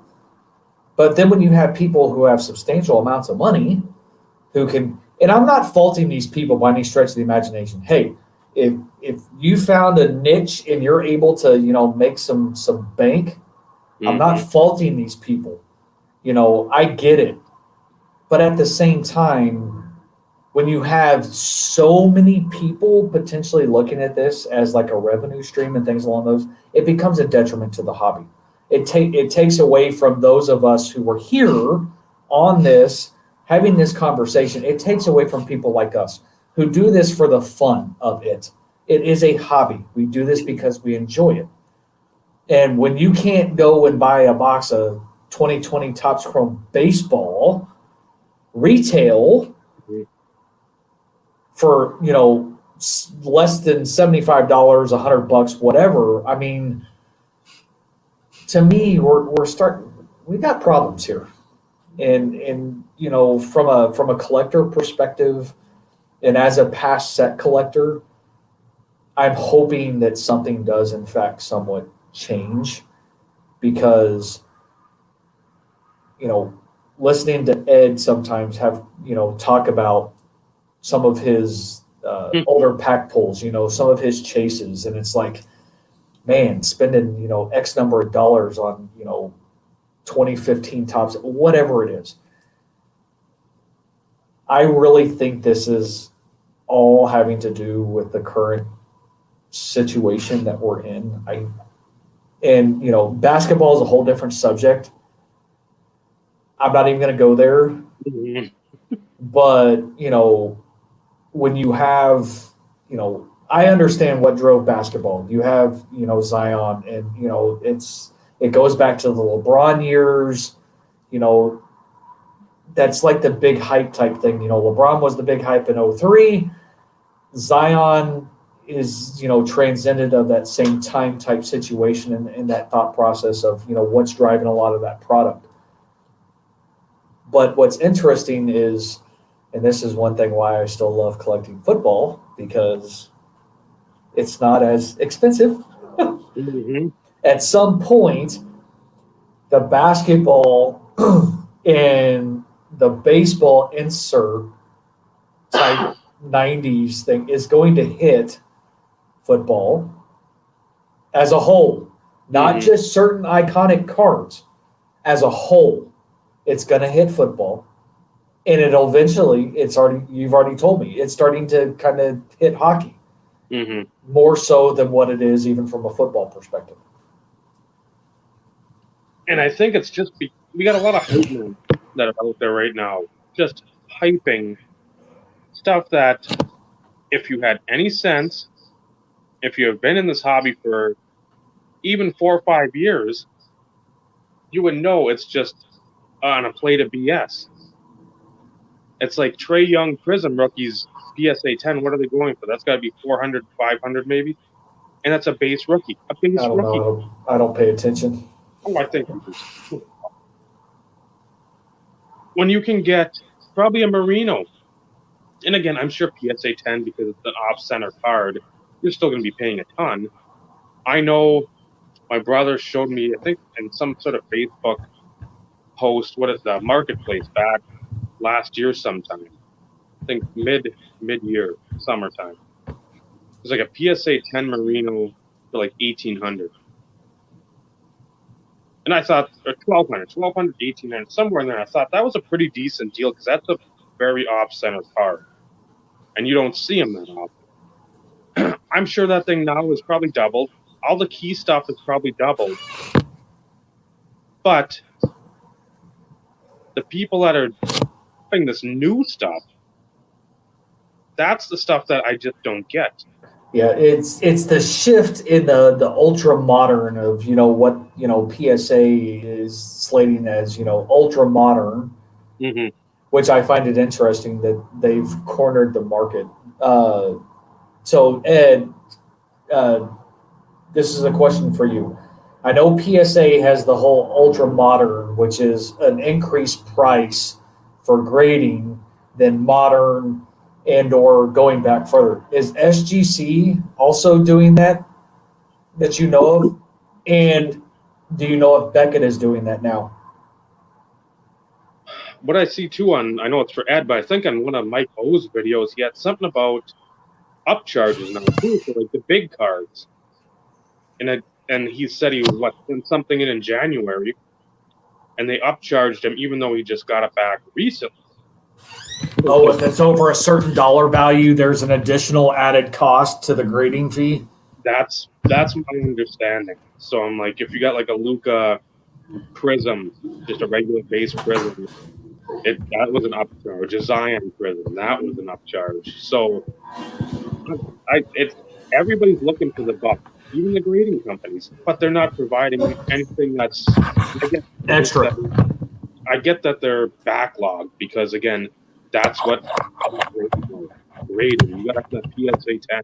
You gotta have that BGS black version. You gotta have that SGC or SC.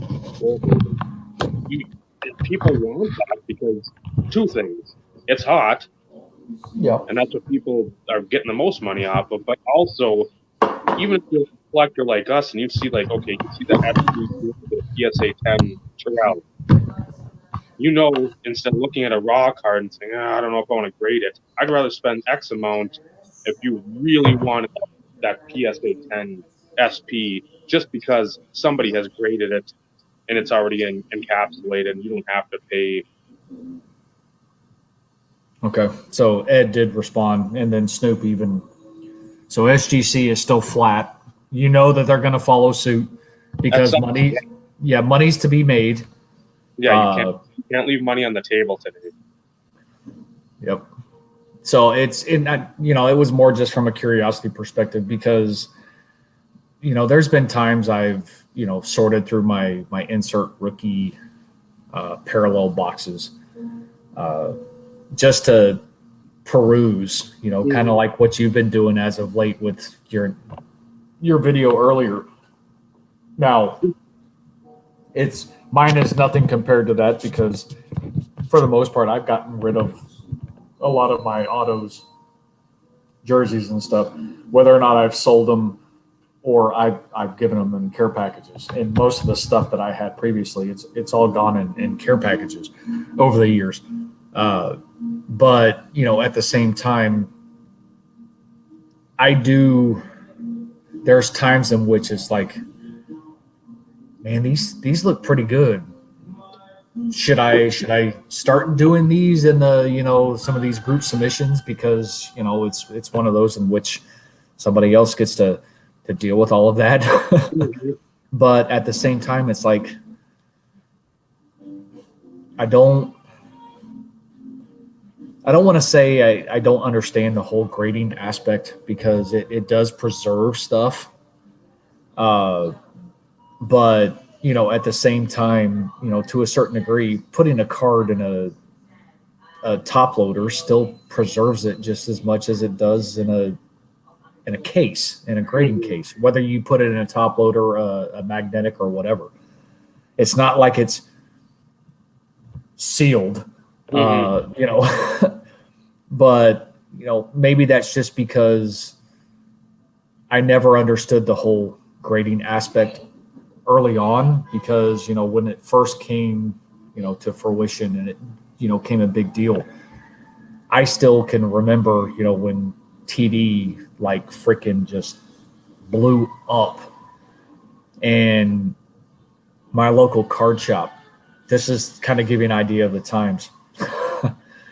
My local card shop, prior to moving locations in the same shopping center, he had his showcase, and some of it was like high touted or high priced memorabilia, football type, or cleats or whatever. But he had two 1995 Select certified boxes in said showcase for $595. And that was not long after TD broke the 2,000 yard mark in the season. They had the Super Bowl runs, and grading started. And this was not in 95, of course. I couldn't even tell you what years it is, because my memory sucks sometimes. But from a grading perspective, like a BGS 9.5 or a PSA 10 mirror gold of Terrell Davis during his playing years actually were selling for higher than what they are now. And he's now in the Hall of Fame. Explain that one. I think, at the time, I remember, was a Donruss Preferred. I think 99 Donruss Preferred had the one graded card for Pat. 99 or 2000. And then Revolution 2000 had the graded card. Same situation. So I know, and that was BGS. So they were, it was really getting their feet wet in the hobby on a national level, not just like, we're in the corner and we're just sort of giggling as we make our way to the middle of the room. So at that point, I'm sure people are like, wow, it says gem mint on it. And after how many years of like shoddy 80s cards, you said that 85 set earlier, that black quarter, that's garbage. If you get a 10 in that of any player, you're sitting pretty, because that's going to be a card you can easily move. But you see all these cards, and I got this card, and it's like, the corners are sort of rounded, or it's like get some tipping or whatever. Now you've got somebody else, not you, not the seller, some commercial, third party. Guess what? They've determined that this is a great card, this is a gem mint card, this is a 10, whatever. So you're sitting there like, okay, I'll put my money towards that, and then all of a sudden you get the people that are like just competing against each other, where now, I don't know, again, that should still be a pretty high dollar card. I love that set. That is one of my favorite sets. I'll say that probably about every set, but it's just, you sit there and you see those mirror golds are just, if you have no print line, those are absolutely, take that out in the sun. I always say that for these practice, take it out on a sunny day and just look at it. Yep. Then you have like the select few, the select certified gold team, or the certified gold team, and then I don't know what else was in there. Formidable was the next year for select. So, but that was a low end insert with that hologram, that upper deck made so popular beginning of the 90s. Oh yeah, early '90s. And those are like 1 in 6 packs. So I mean, you're not going to find those for $50. You're going to find those. Look at this guy. Who is this guy? Wow, James. How long has it been? That's a blast from the past. Wow. So, See what happens when you decide to do something like this? Sometimes you get, old People- school. they're growing their cellars in their basements. So yeah, I don't know why some of that stuff back then it went for so much and now all of a sudden it goes for less. But for us, that's a good thing. Right. And that's like like the constant. I mean, it's like this. And you have, essential credentials, that precious metal gems, precious metals, essential credentials, Mirror golds. or even let's go premium stock mirror red, because there's a lot of people who probably don't even realize that those even exist. Mm-hmm. You've got other ones that I would consider just as rare in that time frame, but not iconic. Mm-hmm. But a lot of that driver of those, what I put in the category of iconic inserts, the driver is because of basketball. Mm-hmm. And Jordan. And, this was prior to The Last Dance. Jordan inserts in the mid 90s, 94 through 98, give or take, maybe if you would 99. Jordan inserts is what has driven the prices up for those same type caliber inserts across all other hobby or all other sports, if it is in fact in those sports. Essential credentials, to me, 97 is the iconic, because that was the first iteration of essential credentials. Wasn't something way off the wall. It is a parallel. It's got the silver bars and stuff. So, I mean, I'm not taking away from the iconicness of the card, so to speak. But at the same time, it's nothing special.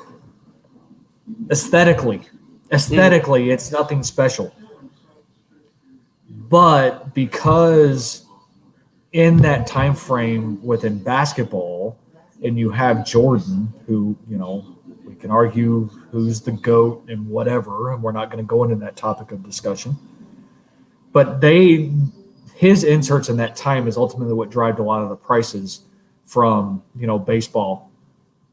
It went from basketball to baseball, and then, some of the hockey aspect, and then, of course, football. Football was almost like forgotten about. You've got another prime example. You've got Flair hot hands in football. You've got hot glove in baseball, and then I don't remember what the hell it was called in basketball, but it was the same scenario. Hot hands in football. There was a short time, and I'll be honest, hey, I took advantage of it. There was a short period of time in which there was a bubble, I'll call it, for hot hands football. And, as a player collector and buying collections over the years and everything else, you acquire a lot of dupes. I sold hot hands Terrell Davis for like $35, which is way over book value. And it's because, for whatever reason, at that point in time, I never could identify what kind of transpired. There was a big push for them. And, in situations like that, as a collector, we're still looking at ways to improve our own collection. And if that means every once in a while you kind of have to part with some stuff, Unlike Dave here, I don't need 15 copies of something or 30 copies of something. I'll get into that in a moment. But, you got to strike when the iron's hot in situations like that. But at the same time, that shouldn't be your focus. It's all about trying to consistently keep your collection fresh and add things that you enjoy as a player collector, and depending on what you want to focus on. I still wish I would have picked up PMG 97 years ago, and I mean like years ago. Mhm. I mean, I could have gotten the red and the green for a few $100s. I mean, come on. That in itself, just like it's a knife to the heart, because the ones that are popping up nowadays, No. BGS 8, BGS 8.5, they're wanting $15, $18, $2,000. No. I get it, it's iconic, but it's numbered to 100. What it's actually 140. Yeah. because 135, because the greens are 15. But it's like no. And then you've got boxes of 97. And the only reason why I know this is because I just did a peek, because I was trying to see if I could find something prior to us going on here. 97 Flair metal unopened box, $500 and $600 just for the box. And for anybody who knows anything about Flair metal, precious metal gems were not a one per box. I don't even think they were one per case. They were like tough. And if you pulled a red, you were pulling something fantastic. And it didn't matter how shitty of a player it was. That was huge. Mm-hmm. That, going back to the selling while iron is hot, that's one of the biggest regrets for Josh Johnson. As vast as that collection has become, before I was known for the Kerry Collins, then North, but when I collected Johnson, this is like where you don't want to collect a player, to the extreme on the other end. In 2011, he started off, I think, 4-0 or 4-1. And he had like a 1 point whatever ERA, and his stuff, the Topps chromes were at like $2-3 before the year. They were 15, 20 during that time. Refractors were at like the $40 to $50.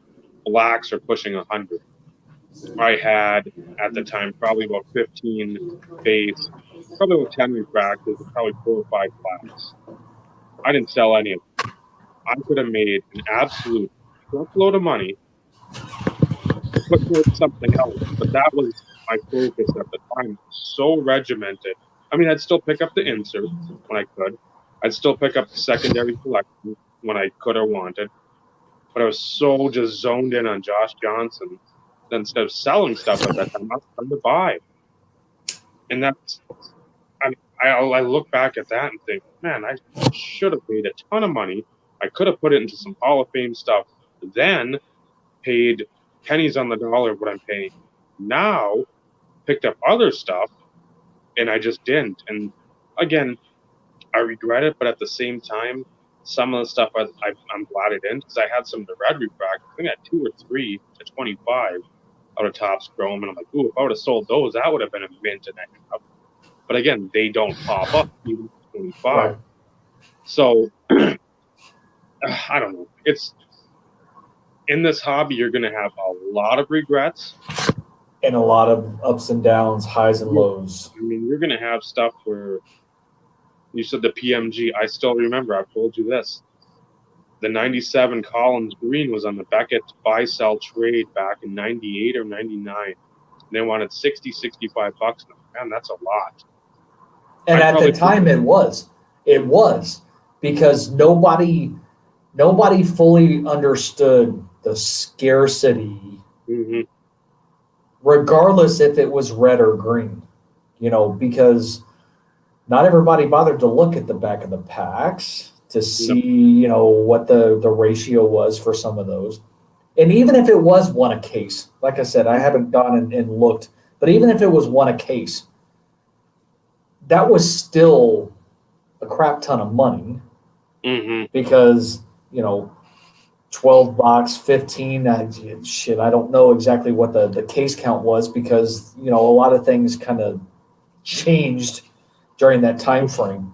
But even at a 12 box case, at let's say $65, because Fleer Metal was also a retail product, so the hobby box pricing couldn't be too much more than the retail because it wasn't a hobby exclusive. So you got that price differentiation to come into play. Mm-hmm. But from that perspective, in that time frame of, we can still call it the junk wax years to a certain degree, there was a crap ton out there. There was a crap ton that was produced.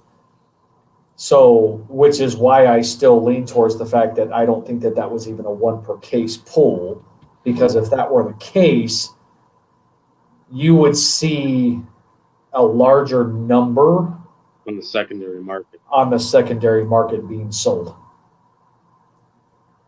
And that class wasn't that great of a rookie class. You had Byron Hansford, Tony Gonzalez was in there, Billy Scott, Hall of Famer. Tiki Barber. Tiki was in there. But you had like Corey Dillon. Good. Yatiel Green. I mean, you had a lot of trash to sift through to try to get any of the decent rookies. Again, back then you had promise, but after a couple of years, you already saw where that draft class was. Oh, I mean, meat and potatoes was Dunn, Barber, Tony Gonzalez, and then there's some defensive player that was in there too, because I remember SP Authentic, I think, had a well, see, so SP Authentic, I also want to say, so Derek Mason, I know he's offensive, but Derek Mason was an SP Authentic 97. Derek Brooks, no, that was 95. Never mind. Rondé Barber, I believe him, was in 97 SP Authentic. And then there's an offensive guy. And it's the one of the guys I'm missing for my 97 SP Authentic set. And for the life of me, I can't think of what his name is. I can picture the card too. Recent Hall of Fame inductee over the last few years, but for the life of me, no, not Peter Boulware. He was in that set, but that's not the guy I'm thinking of. I'm pretty sure he was in the set. Now you're testing my 97 knowledge. Brad watches this. He's going to be pissed at you. Jason Taylor. He was in there as well. Yeah, that's another one. But that's not the guy I'm looking for. Because they weren't in the Future Watch, the quote-unquote the Future Watch set, which was the first 20 or 25 cards. It's not Orlando Pace either, but that's another one. But I want to. Orlando Pace was 90. Was he 97? I think so. Yeah.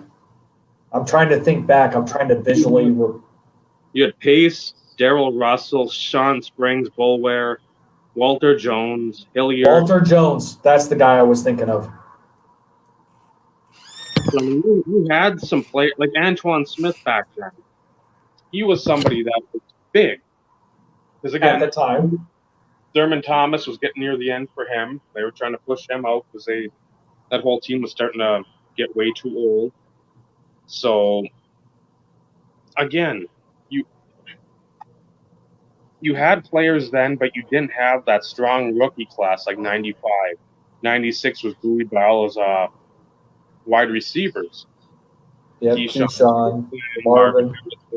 Yep. T.O. I mean, you had so many receivers in that class. And then 98, you had obviously Fred Taylor, Moss, Manning, and Ryan Leaf. But yeah, that 97. Can't forget Ryan Leaf. Believe me, I didn't. I spent some money on him. But for that 97 class, you just didn't have anybody. So that's why I'm thinking a lot of that metal never really got busted. But then you have the basketball, the PMGs out of basketball really hit. And now even like the base cards, you get a 10 of like a Jordan, that's not selling for like 20, 30 bucks. That's 2, 3, 4, 500 or more. I mean, these are just base cards because, oh, the design is cool. Well, what about the inserts from every other sport? You can't. Oh, look who pops in. Yeah, I was going to say, look who just joined. His ears must have been burning. If you say, well, these cards are awesome, it's like, well, then pick up Marino, pick up Clark, pick up Elway, pick up Miller. Yeah, Jim Miller. Go pick him up. But I mean, there's if these guys want to cross over, and I really don't care if they do or not, because that helps us still. Again, we're picking up what we can. It just doesn't make sense where something that's a base card is going for an astronomical amount, and something that's an amazing technological production advancement. Yep. It's going for like a tenth of that price, if that. Yeah, but even on the flip side, though, Flair Metal was innovative in the base card design. So for something in even EX was innovative. SPX early on, 90. Well, did SPX start in 95 or did it start in 96? I think it started in 95. Don't hold me to that. But you had like 96, 97, I know specifically, certain, they were all die cut. You had the hologram, and then they had varying degrees of, you had your gold parallels and you had other inserts and things. Those were innovative when it comes to base card design. Mm-hmm. So I don't want to take away from those innovations, so to speak, because I could see why a Jordan 97 Flair Metal base card would sell for $300 and $400. I know that seems astronomical for a base card, but it is the reality. But at the same time, those were also very condition sensitive. Those cards in those sets that I alluded to, they were very condition sensitive. And because it was not that it was new technology, but it was the fact that new set design from a base perspective, for whatever reason they were trying to lure in younger collectors or try and pull in I remember Flair Metal and their one of their inserts being related to DC Comics or Marvel or whatever. Yeah, whether they were trying to pull in that collector base. But at the same time, some of those type innovations and designs, for instance, I know this is crazy. I actually collected comic cards there for a while too. But Flair. Yeah. And I don't even remember what they were called, but they were Dufex inserts. And they were just freaking cool. So a lot of the technologies that we've seen in the pro sports realm transferred into other mediums and or vice versa. So when you start incorporating a lot of that new, what I'll call innovation from a base card design perspective, there is some collectability there. Not to mention, most people didn't give two craps about 1997 Flair Metal base cards because it was just a base card. Although it was cool, it was different, Dufexy, more artistic, I guess, in certain aspects, because it wasn't just a picture of a player on the football field catching a pass, throwing a ball, whatever. There was some sort of extra design aspect to it. There is some collectability. But when you look at stuff these days, it's like it's all boring. I don't know how else to put it. A lot of it's blah. There's no visual appeal. It looks like somebody took like a Photoshop and they're just playing with the most rudimentary and basic designs, borders, and patterns, and that's how they come up with the cards. I mean, there's no thought really in it. It's just like, well, this looks decent the year before. Let's just do this and have a little, yeah, I mean, why? So that I know this is one of your favorite set designs, being artist proofs. yeah. And I happen to have one of my TD boxes here. This I think it's 95 through 98 sitting here because there's a lot of people who still want the full Terrell Davis PC showcase. I know you do, and it's going to be based on year.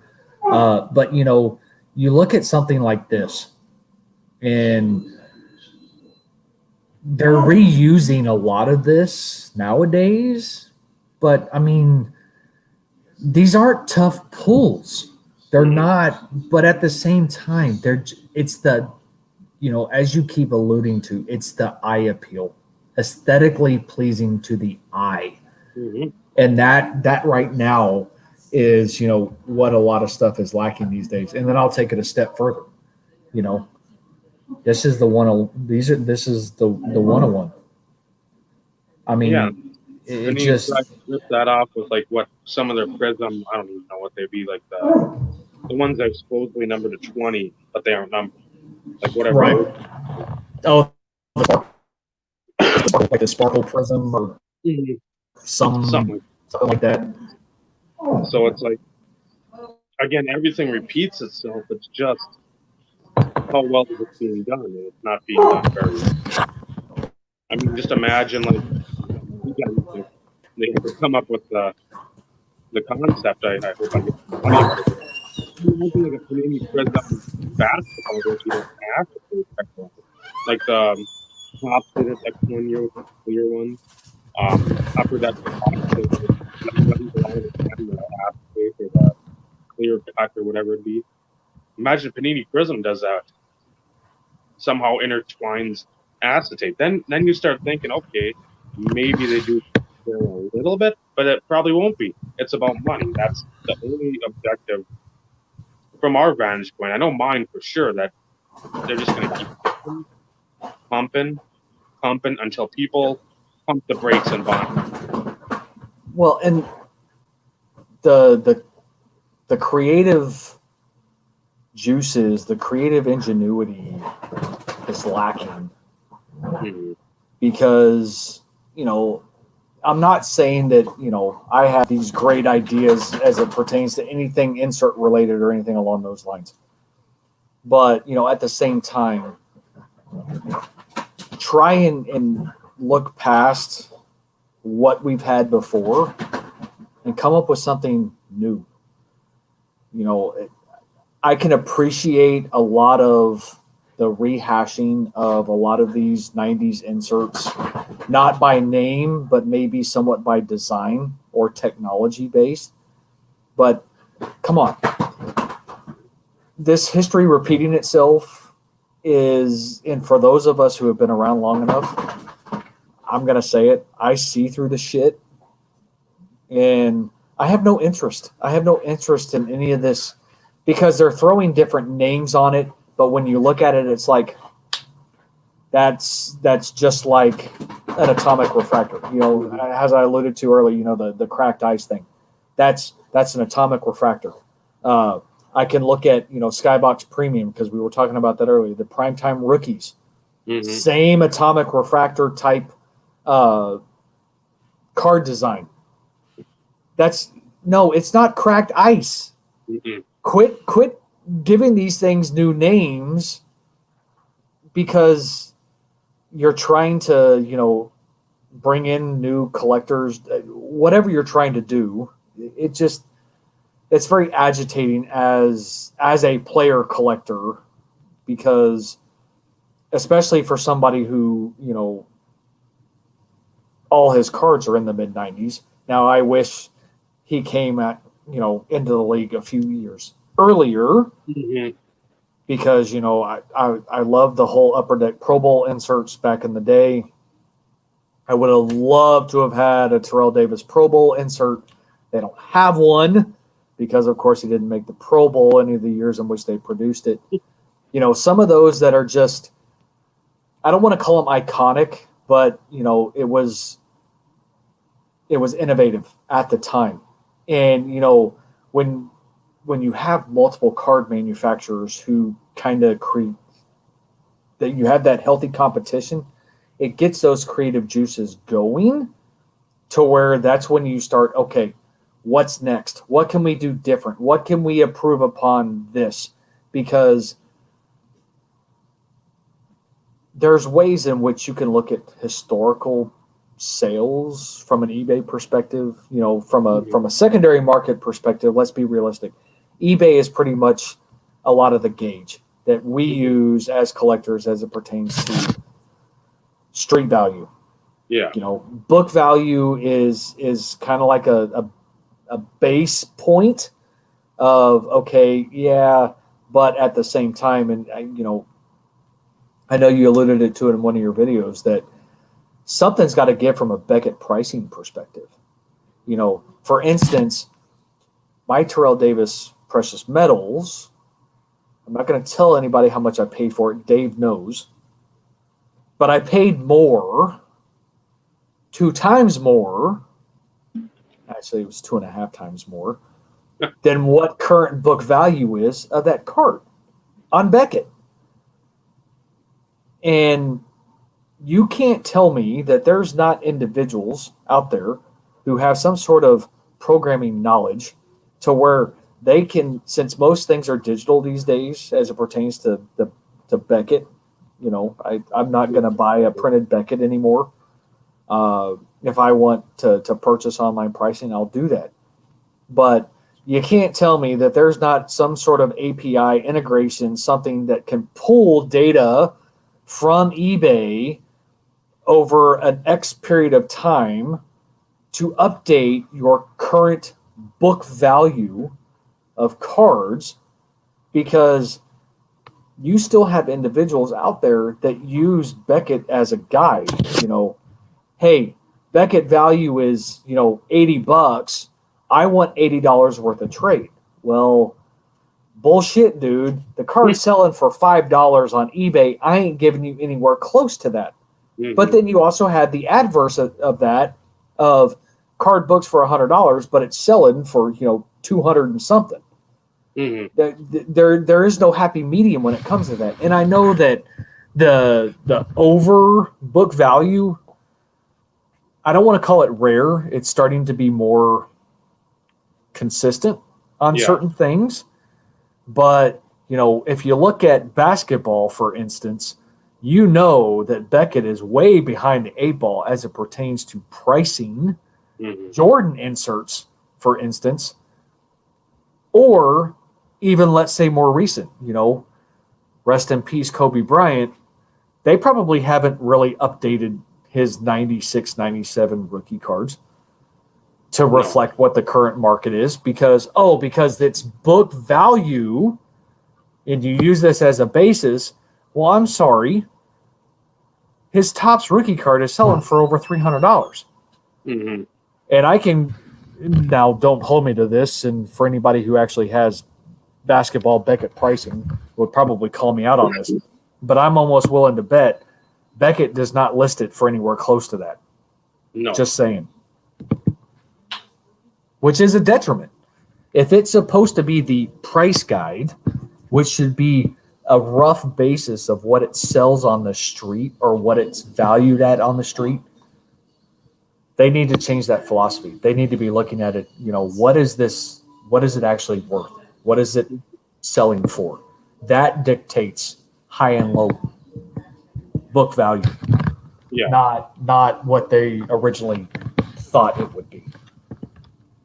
No, that stuff, like I told you with Johnson, he's been low. And again, I know he can have an all-star MVP Hall of Fame career, but there's a lot of stuff of that.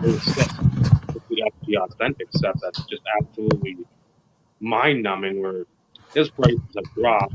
Some of these other guys that were like big name defectors, Eli Solar came over and time with the Mets. This stuff's still like $30-$40. You catch a handful of innings in the majors, and Johnson at least went to a few All-Star games. So I mean, but he's 15. I mean, all that stuff. They've dropped the ball. I don't ever think it's going to change, just because I don't think enough people use the physical market or the physical copy of back. James. That used to be true. That Yes. used to be true. But they got away from big pulls. They got away from a term I don't like, the super collector. It's subjective, and that's one Yep. term. We'll get into that the next episode. That's one thing. I was actually in Beckett Pool one time, but Were you?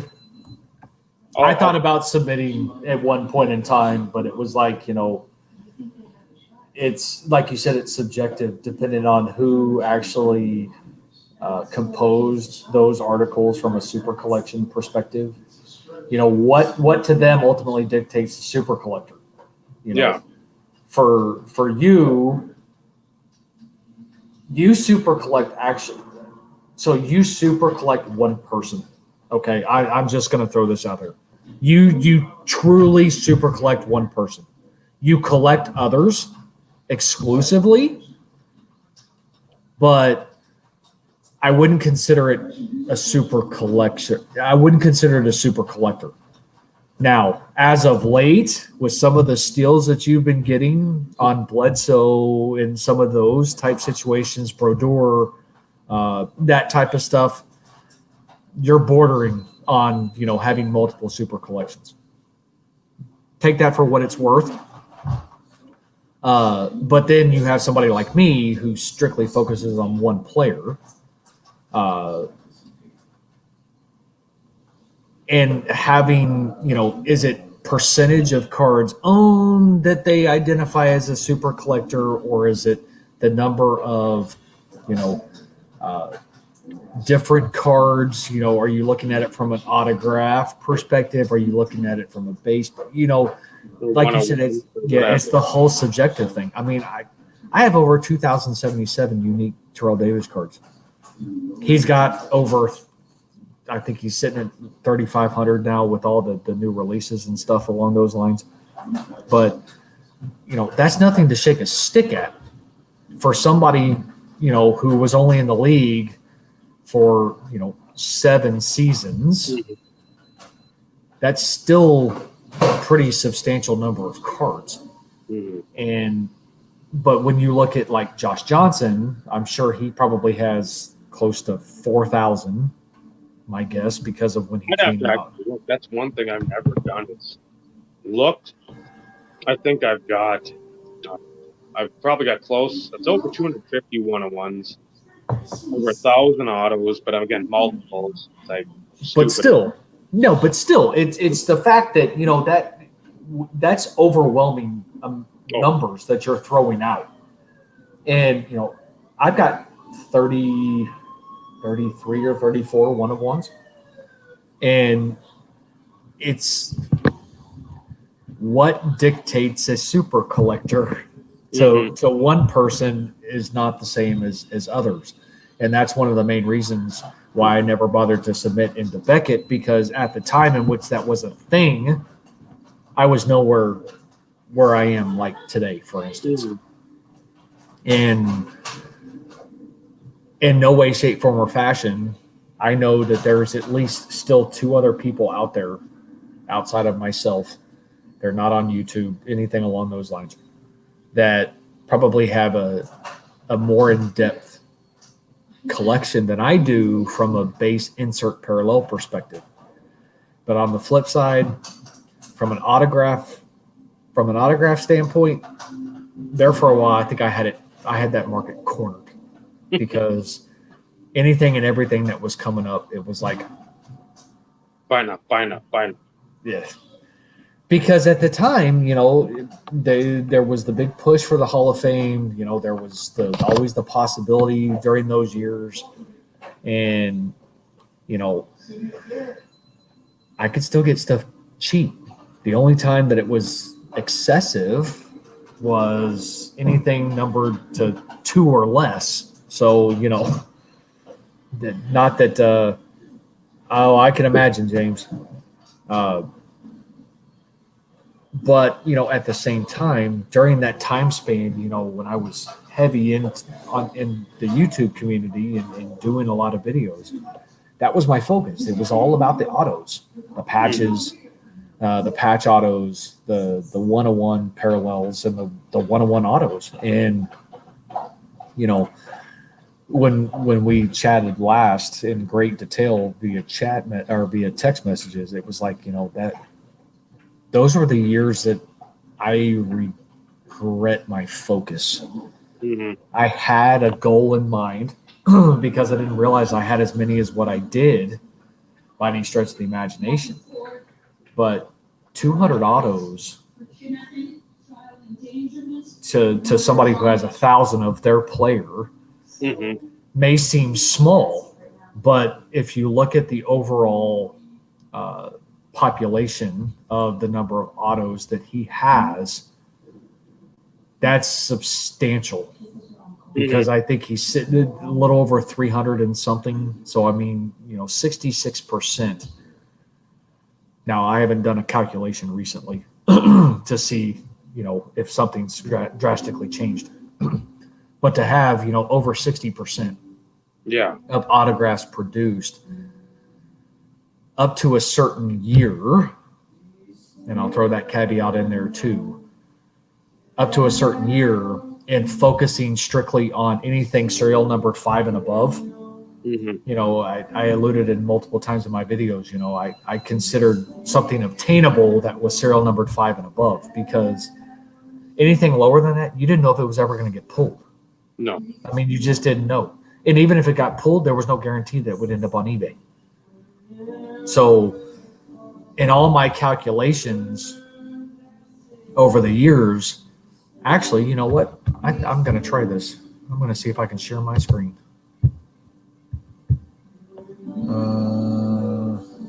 I like this. Let me actually pull this up. And you'll have to tell me if you can see this. And this is the same file I sent to you, Dave, some time ago when I was trying to negotiate that collection purchase. Let's see if this works.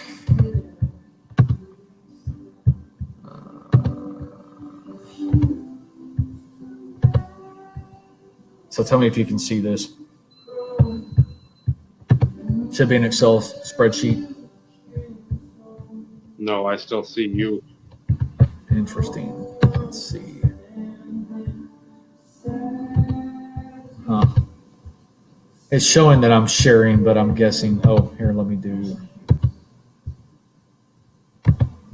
Oh, it's down here at the bottom. Because on my screen, I see me, and then I see my share screen.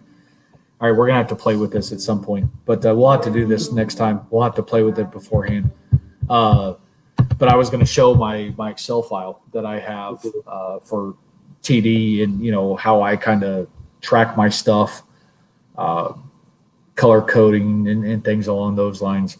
I know JT, like Triple Crown, has a YouTube video out there.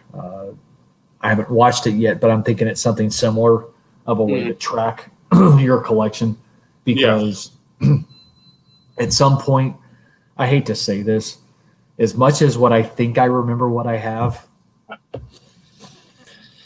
it's when you're talking over 2,000, cards, unique cards, even from an autograph perspective, even something as small as, having 200 unique autographs. There's times in which I'll put stuff on my watch list and it's like, no, I haven't bought any autographs. I haven't focused on it, but I still look at them just to kind of get, a feel. Mm-hmm. And then I'll go look through my spreadsheet. I'm like, why the hell did I put this on my watch list? I already got this thing. Good night, Aaron. Thanks for joining.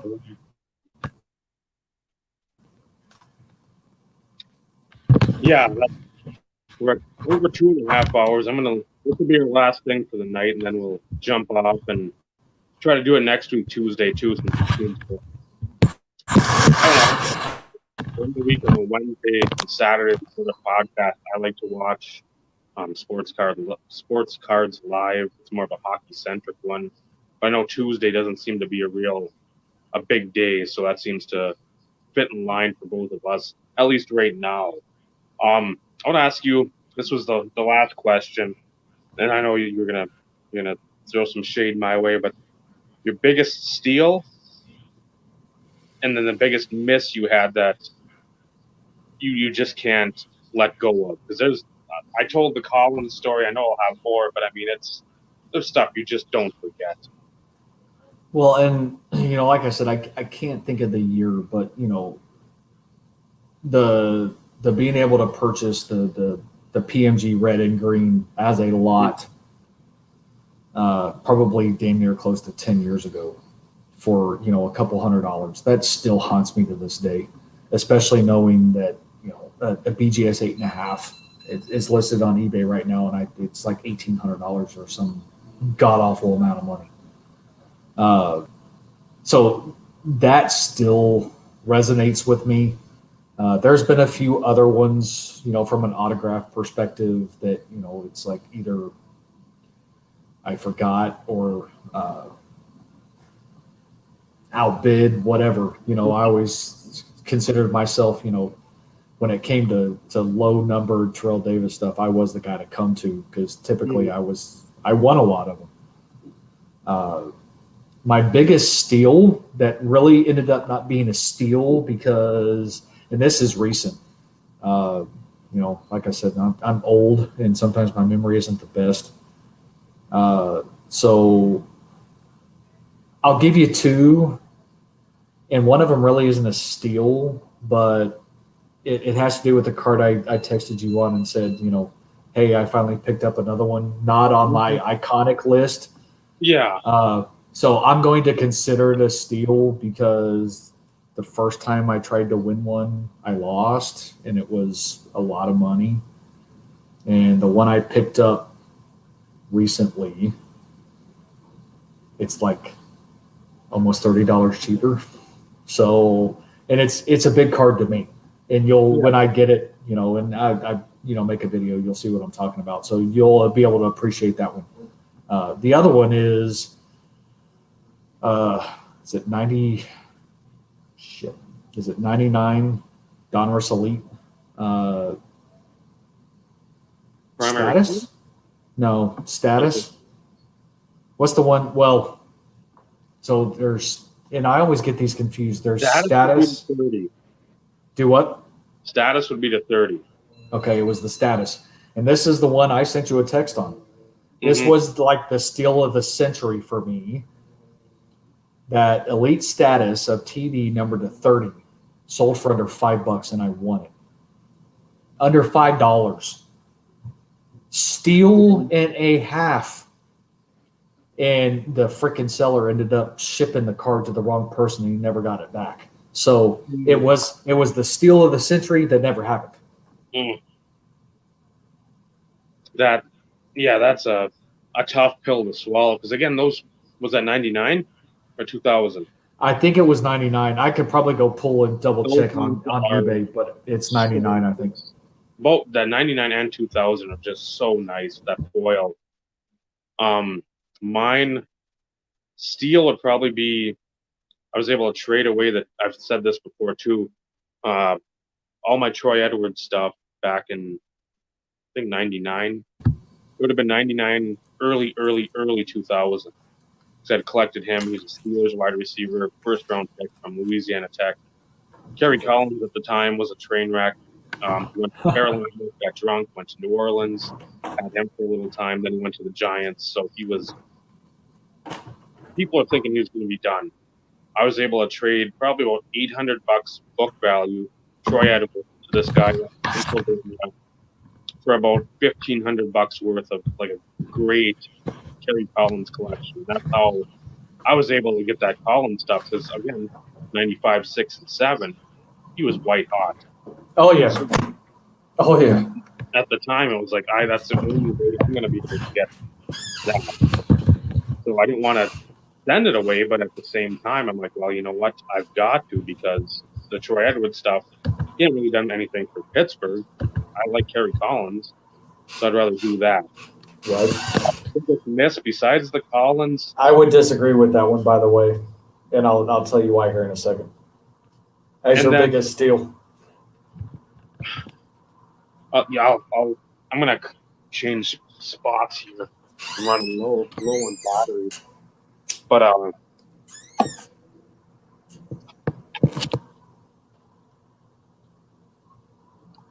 Yeah, don't have your phone die on you. I'll leave you like Bob Lewis the other day, sitting in a pinch.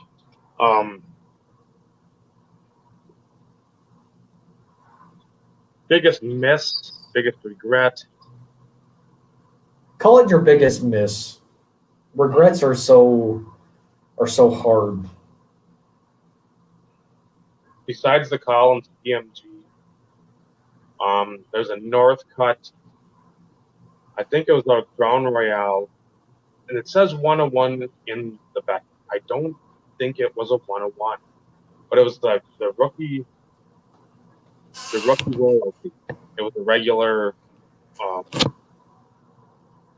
just a one per pack insert. This one was like the Crown die cut.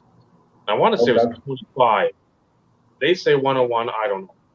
And it only went for like $25, and that's the only one I've ever seen Today. to the date. I mean, and this was like 2005, 2006. So I mean, this is, and again, I search Northcutt quite often. That's one of my favorite collections, just because I was always known as the Northcutt guy before. You were. And then early years of YouTube. So I mean, again, I've got other regrets or misses. I've got other steals. I've got like but it's not insert stuff. The Omar Vizquel printing plate I bought for $4 and sold for $1,000. Yeah, I've never been that lucky. I pulled up the Pascal Joachim over here that I remember getting Facebook auction. I don't know how many years, probably 2016. This one, which now it goes for like 1,500. Sell it. Believe me, that's the plan. But that was like a $10 maybe purchase. All that stuff it is. I got some of that stuff that's nice. But I mean, those are few and far between for both of us. I mean, Oh yeah. stuff I buy, it's like, okay, Toronto seems to put out good players. Why not throw a flyer of $10? I've done worse. So Well, see, and I'm not going to spoil any future videos from you because I don't want to do that. But your biggest steal is that trade that you just finalized. Guys, for those who are still here, Brad will be jealous. I'm not even talking about who's on the card. I'm talking about rarity. And by rarity, holy shit. Because when he sent this to me, he's like, I got a trade proposal. I want to run this by you. And I'm like, okay. So he sends it to me and sends me the pictures. And I'm like, is that what I freaking think it is? So I'm asking questions because a lot of people have no idea that these versions existed because it's two parallels. Mm-hmm. And holy shit. I mean, what Dave, now if this was 2011 and that time span, 2012, it may have been a little bit more difficult, but right now, oh yeah. As far as I'm concerned, right now it is the steal of 2020 for you, sir. And that even tops your cheap precious metal Bledsoe pickup and some of the other cheap pickups that you've had from the hockey. I'm like, damn. I mean, I would have done that freaking 10 times over. I wanted to make sure because I think I sent that to Michael as well. And I'm like, I pretty much know what I'm going to do. I just want to verify, make sure you guys would be in the same boat. And because again, looking up the odds of just trying to pull a redemption. The redemption. Just the redemption itself. So the redemption is what, 1 in 28,800 packs. Yeah, something redonkulous. Yeah, absolutely. obscene. And there's stuff out there, obviously, but again, to trade it for what I traded it for, stuff I don't care about, stuff I know exactly how much money I had into it. I'm so looking forward to when you get that card, Dave. The other one is cool. Don't get me wrong from a nostalgia perspective, but that's basically a great bonus. That one card, you got that for free, as far as I'm concerned. For those individuals out there that know anything about '90s inserts, and I'll just absolute. That's all I'm going to say. People most likely aren't going to go do a peek and go look or anything along those lines. But absolute. I don't think everyone's running to eBay right now. This is, it's nuts. And I regret not picking up one out of the same set, but that was one of those in which it wasn't listed for very long and somebody snagged it up. And, for those, whether it be excess stimulus payments, whether it be investors, whatever, there has been some ridiculous prices on some of the older TD insert parallel stuff that people have paid just astronomical prices for. I'm sorry, I ain't doing it. I have my idea of, where I want to be from a pricing point perspective. And, I already know some of these cards are going to cost, between $300, $600, $700. I'd acknowledge that. But some of these, it's just, no. Well, some of the stuff that's pumping up right now, like $150 to $200, it's like, no, those are still realistically $775 to $150 at the top end. Do you have your Beckett close by to you? Yes. Your football one? I'm just curious because, the one in over 28,000 pack pull for the trade that you made. Look up 95 SP and see what the pull ratio was for the Merino commemorative card from 95 SP. Because I'm going to end on that story. And the only reason why I'm going to end on that story is because of your last video and referring to the Bledsoe 93 SP. One in 383. One in what? 383. The Merino commemorative? Yeah. So 1995, SP was the big thing. My family was out in San Angelo, Texas. Not for good reasons. My second cousin was not doing very well. She's great now, but at the time, bad situation. The hotel motel that we were staying at actually was having a card show the weekend that we were there.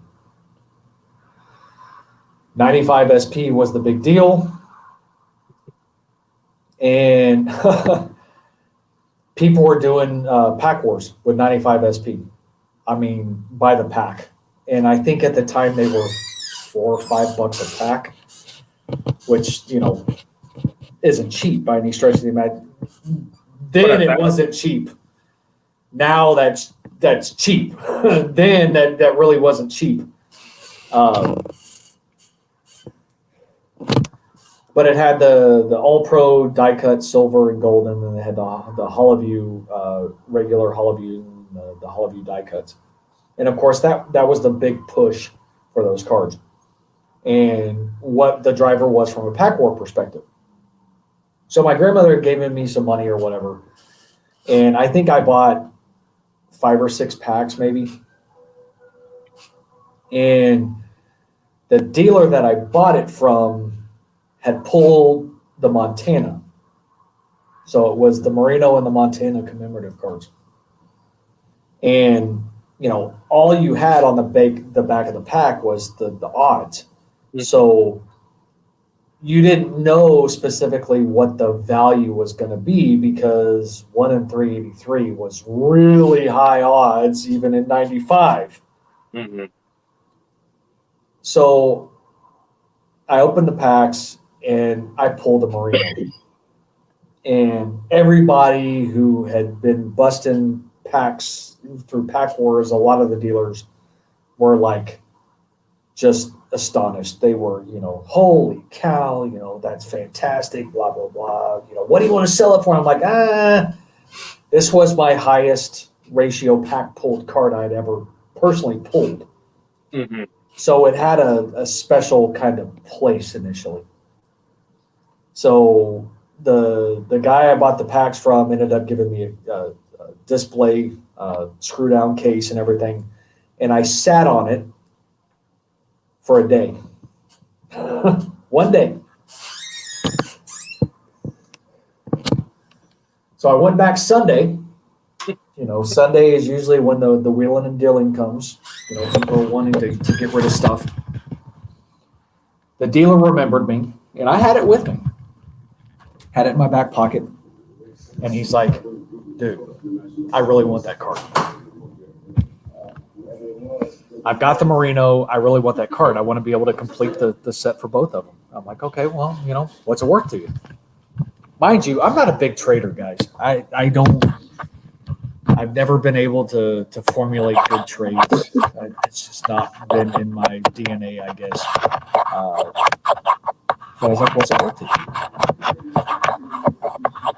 And he's like, well, take a look around in the cases, see, what you like and things along those lines, and let's see if we can work out something. Well, one of my all-time most wanted cards, this goes back to, us trying to circle back to this. I had a mission back in 93 because I love Drew Bledsoe. Go figure. To have every base rookie and insert rookie of Drew Bledsoe from 93. Well, one of the big cards I was missing was the 93 SP. Could never buy the packs, anything along that. So that was always a one of mine. And I was like, well, I want the 93 SP. That's one thing that has to be included in the trade. And at that time, it was still high from a book value perspective because, he was crushing attempt records and everything else as it pertained to the quarterback. He's actually, as far as I'm concerned, is the reason why quarterbacks the way they are now. He was the first. Yeah. And he's like, okay. He's like, I'm liking where this is going. And, we kept talking. And he's like, what else? And I was like, well, I'll be honest. I'd like to be able to get some more packs of 95 SP. He's like, all right, I'll make you a deal. He goes, the Merino for the 93 SP, $20 cash, and 10 packs of 95 SP. I'm like, done. That Merino card books for like $10 now. Now, I know book value doesn't mean anything, but at the same time, hot new product, everybody was busting it. There was only one dealer there that had it. Mm-hmm. And the fact that I ended up getting what I considered an iconic card from 93 because, that was the first year SP came out was 93. Rookies were condition sensitive because they were foil. And when I was wanted. And at the end of the day, that Merino card, although it had some sentimental value, that Bledsoe card meant more to me in the fact that I walked out of there like a bandit. So yep, there it is. We thought we were going to pull something else up. Oh, that's what I was thinking you were going to go get was the Pinnacle rookie and rub it in my face. No, I remember that. This SP was, at the time, it was the Jeter of what the Jeter is now. Yep. And graded copies, PSA 10, BGS 9.5 were like $1,000 from a value perspective. You know, when Beckett actually included graded values in the Beckett, at the very back, they had specific cards that they, included in their Beckett price guide. I mean, it was like eight to $1,000 or something. And part of that is because of the condition sensitivity, of course. You're probably, every time you pick one up that looks good, that's an 8 probably every time. At the top. I mean, you have to have an amazing copy to have even a 9. There's always white around there, dripping either on the back or in the front. But it's now a card that's readily available for under $5 plus shipping. But that's the thing; it is a iconic card that you can have in your collection for at whatever fast food place. That used to be so much. I mean, Bettis has surpassed it now, but again, absolutely, that's shocking. One of my favorite football sets of all time. I have a set. So do I. I have a set. That's one of the rare ones. I think I got off one of those Facebook groups. I think I paid like $20. I built mine. I hand collated mine. And that's back when I enjoyed that, because that was on top of the whole pack opening type scenario. What can you pull? Because 93 SP, outside of the all pros, I think, which were they won a box, 1.5 boxes. They were cool because they were die cut, but that was the only insert. And you didn't really give a shit about the insert at that point in time. It was all about the rookie class, those foil rookies. And I mean, it's an iconic set. I know we've been using that term quite a bit throughout the whole conversation, but there are certain things, not just from an insert perspective. Oh, I agree. They're still amazing. There is more than just in the 90s, not just from an insert perspective, but even a set perspective. And I know we've been trying to focus more on the insert and player collecting and super collecting and things along those lines. But I think at the same time, you have to show some sort of love to those certain base sets. Even the regular card, not the foil rookie. The regular cards are these different scrubby cards. These are beautiful cards. Yeah.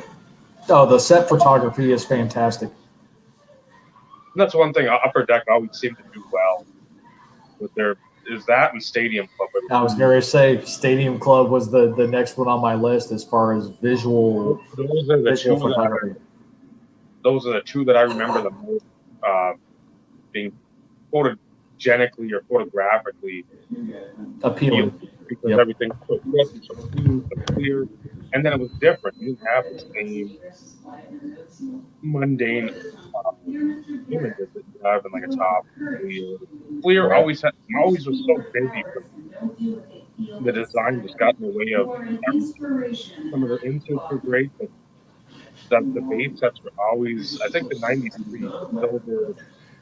The grayish border. Yep. That was probably my favorite design because it wasn't so busy. Yeah, they were busy. Yeah,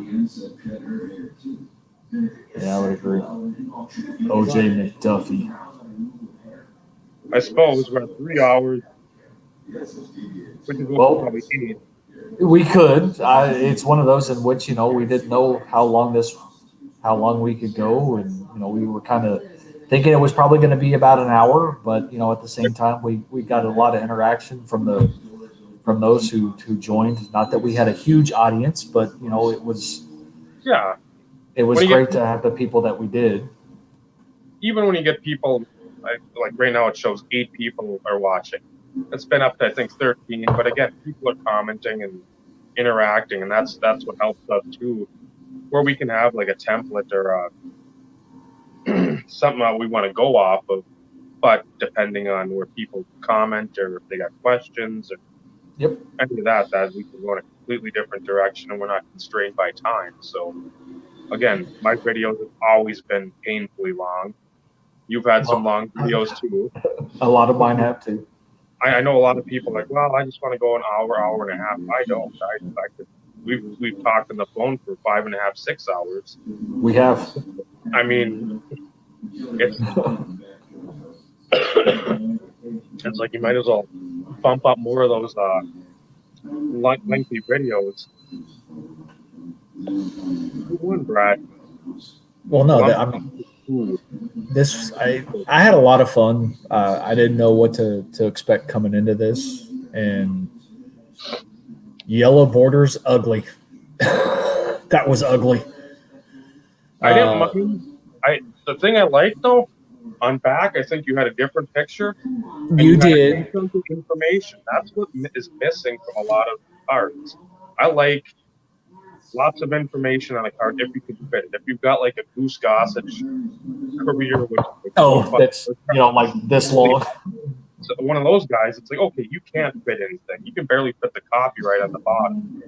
But I mean, if you got a rookie or somebody, list some fun stuff about him. You don't need to list, oh, he batted 283 in away games and hold on. I don't care. List that he likes Creole food or something. I don't care. It's something different that you're not going to find everywhere. But that's clear. If they would have, I don't know. Flair had a lot of chances. They didn't get innovative. They stuck too safe. When Flair was their safe brand, Skybox was like their innovative side. They tried it with Flair, tried to be super premium. Yeah, and Flair had some good runs. The Legacy Collection, those are another super, like an iconic type insert when you think across the board. But Flair was like Topps. If you want to call it flagship, as like the base type thing. Flair was very basic. And, the only thing that I can say from Flair perspective is some of their photography was pretty, I don't want to say it was great, but, there were certain interesting images. Yeah, that's kind of the word I was looking for. But they weren't innovative, so to speak. They changed their design year over year, which every brand does, and that's what you expect. But they used Skybox and Flair as their, I don't even want to say their higher end. Flair could be considered their high end, as it kind of progressed through the years later into the early 2000s. But they use those two brands as their prime sets for innovative inserts and things along those lines. Platinum Portraits, for instance, that's a Skybox premium product. Cool card. I wouldn't call it iconic, but still cool freaking cards. Yeah, that's 97. Which I thought the thing about that, I was like, oh, this is gonna be cool in person. I'm just sort of like, for a case hit. Yeah, I'd be happy getting a case hit, but at the same time, like, I can see why these aren't really super highly sought after.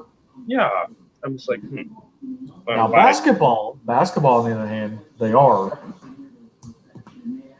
They hit home run after home run. That what was it? Like the Z team, I don't know, the like Z Force or whatever that was, the circa out of basketball, which was something. Oh yeah. Thunder, where they had a lot of stuff in there, like the Rave, the Super Rave. Those are very sought after cards.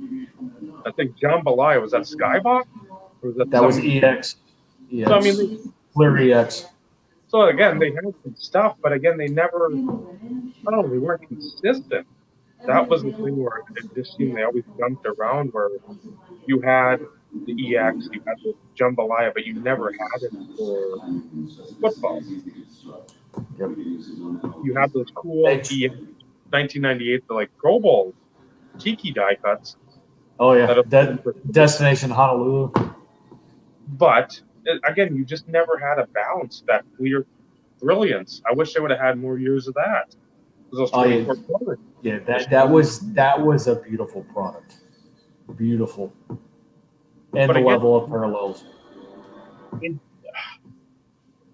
again, I know on that Essential Credentials podcast they had, I don't know her last name, it's Jean, but she and I think her husband own Clear, and they've had her on there.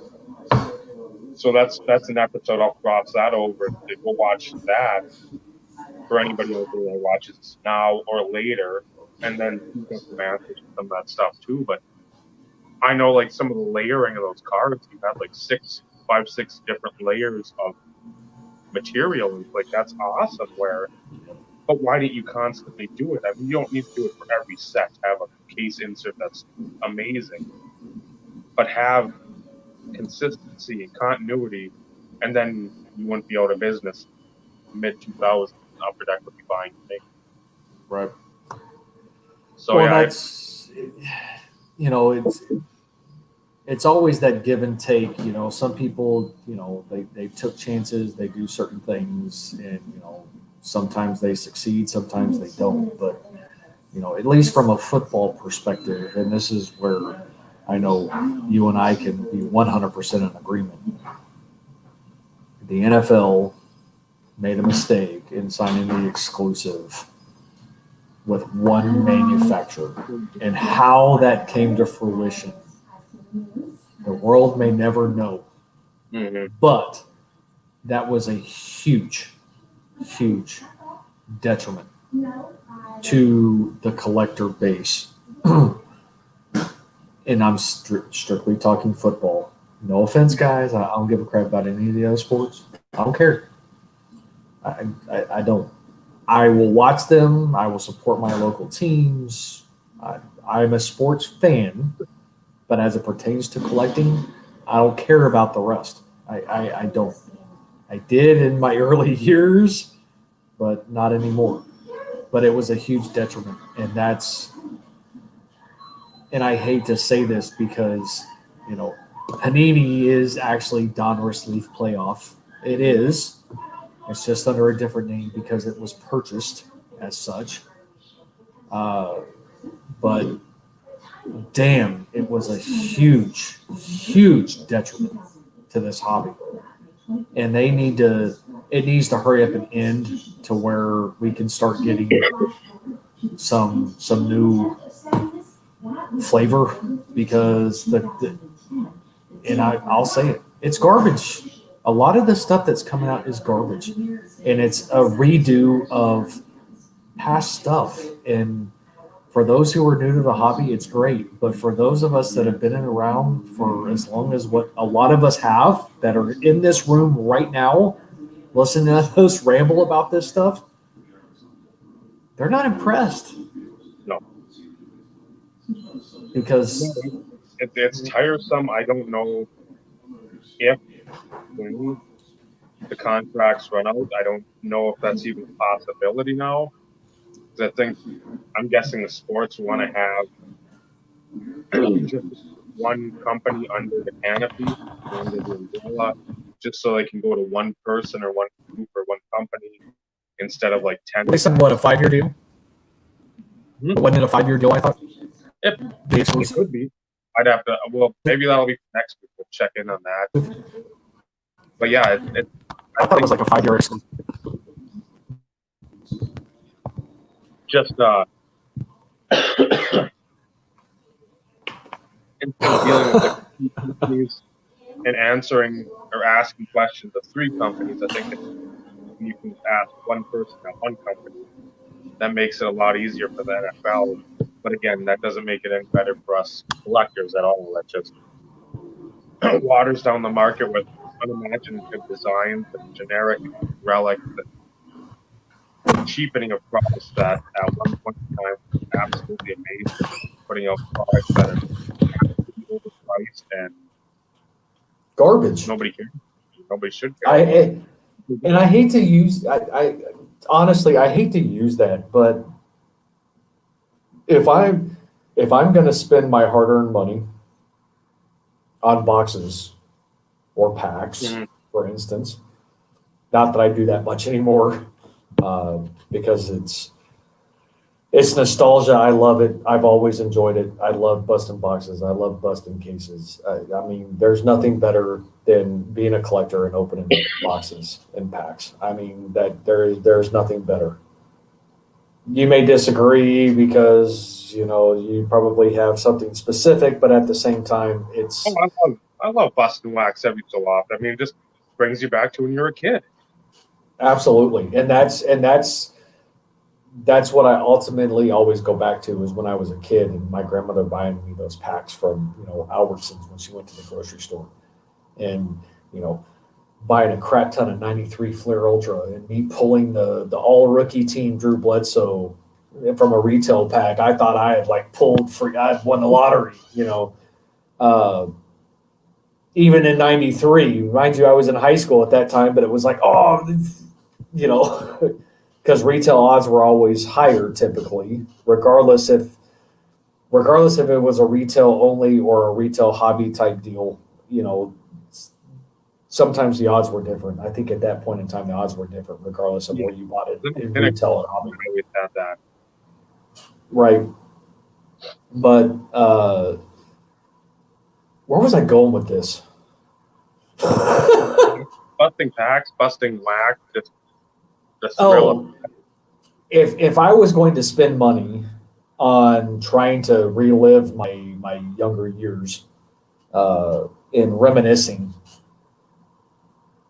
anything, I'll go as high as 2007. I'd go 93 to 2007.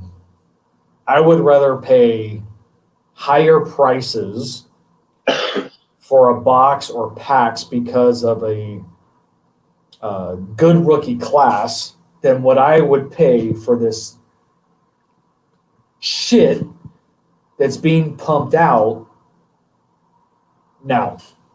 I would do it all day long. Yeah. Because, outside of, I'll go back to Topps Chrome. I miss Topps so much from a football perspective, even when they took it to the extreme and rookie autographs and rookie patch autographs and rookie patch refractor autographs and, all of the ads from the refractor perspective, the gold, the sepia, all the added extra crap that they did. I still miss Topps Chrome football. I will never change that thought ever until somehow Panini, which I know is not going to happen, comes out with something as good. And I say as good because Prism is not as good as Topps Chrome. No. Everybody on here can probably yell and scream at me and probably disagree with me, but Topps Chrome is what started the whole Panini Prism because they can't use Chrome and they can't use Refractor because it is Topps. And as far as I'm concerned, even their level of technology from a prism perspective, which would be ultimately the refractor, it's not anywhere close. No. Not anywhere close. From a rainbow perspective. You look at old, and I hate to say this, Chrome got a little, I won't say shitty later on, but their early refractors, compared to later refractors, there's a big difference. Big difference. Well, yeah, you look at the 15 their last year. That was one of the worst borders for cards, especially when you're integrating colored schemed refractors. I know Michael, this film not yet rated, showed like at His one point he rainbow. had Randall Cobb, and then he had the clay. And I mean, you can't see it on that. It doesn't pop like it should because, again, like a Fleer issue, it's just so busy that the border's so dark, and then you have the picture. You don't have any real light in the photos to catch that super fractal, the champagne swirls. Yep. I mean, even that Panini jacked those, the champagne swirls, call it whatever. Gold vinyl. Yeah, it's just, Is that what it is? I think. yeah. I mean, again, it's like I said, it's wrestling where they're never gonna say, "Oh, we took that from Topps Chrome, we just copied it." No, they're gonna say, "Well, no, this is a gold vinyl. No, it's a super fractor design." Absolutely, it's the same scenario, but if you think about it as a card manufacturer, that stuff is copyrighted. Mm-hmm. Not copyrighted. It's trademarked. Yep. So therefore, they can't use the terminology. They can't. They can try and copy it or recreate it, Mm-hmm. but they can't because then they'd have to deal with Topps coming to the table and saying no, so sorry. Yeah. So I like to see some of the stuff coming back, but what I find interesting though is, and this goes back to way early on in this conversation, Pacific and their innovation and their laser die cuts and everything along those lines. And they even did they call them laser inscriptions, or did they actually call them laser die cuts, to where you look at a card and you see the various cuts into the card and everything else. I think it was laser die cuts or laser etching, something like that. I mean, where it was just. It could have been the etching. But why hadn't anybody tried to bring that back? I don't know. Whether it be Topps from a baseball perspective, Panini from a football perspective, why haven't they bothered at looking at some of that? Because that was way ahead of its time, and that was big selling points for Pacific. And I honestly did not think that Pacific would have gone out the way that they did.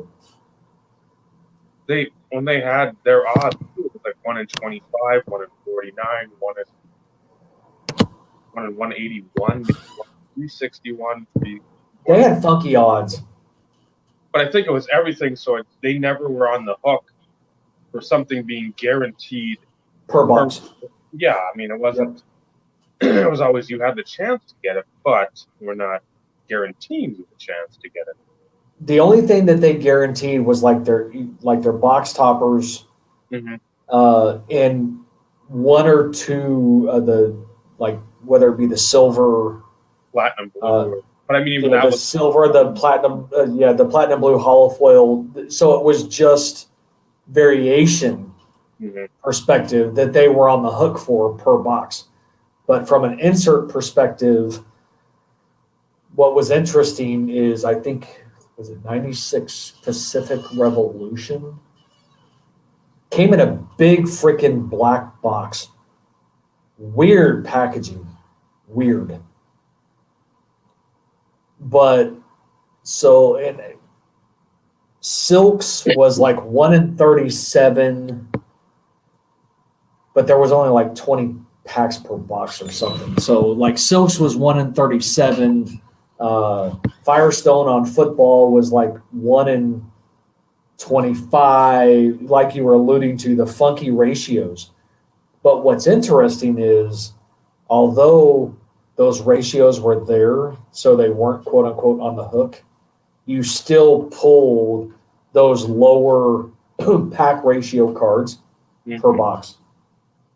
But it was still, like you said, there's a reason why they did it, because card companies these days guarantee things, and if you have guarantees, that leads to customer issues if in fact what it says isn't produced, so on and so forth. So that kind of got them out of the customer service fiasco possibilities of, well, I was supposed to get one of these and I didn't get one. Lawsuit or whoever knows what people would have done. But I think the only thing that really Panini's done with that, they jacked the Crown Royale type of thing, and then instead of Kramer's Choice, they said it was Panini Choice with like the triangle inserts. Because I've got a few of those like autographed of basketball players.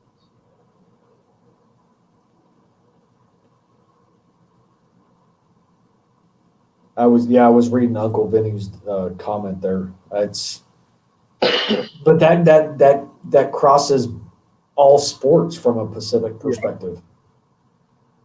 I mean, you've got like Pacific would have the gold, silver. Then you'd have red, bronze would be in there. I think an emerald green once in a while. The ice blue or revolution blue or platinum blue, whatever it was. Yeah, whatever terminology you want to throw out there.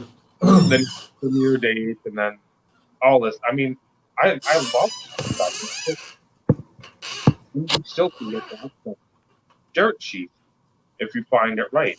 I mean, you can pick up star players. You don't have to pick up Blake or Johnny Scott or people of that ilk. I mean, you can pick up star players, pennies on the dollar, comparatively speaking, than all the other sports. I mean, hockey, you can get that stuff cheap as well.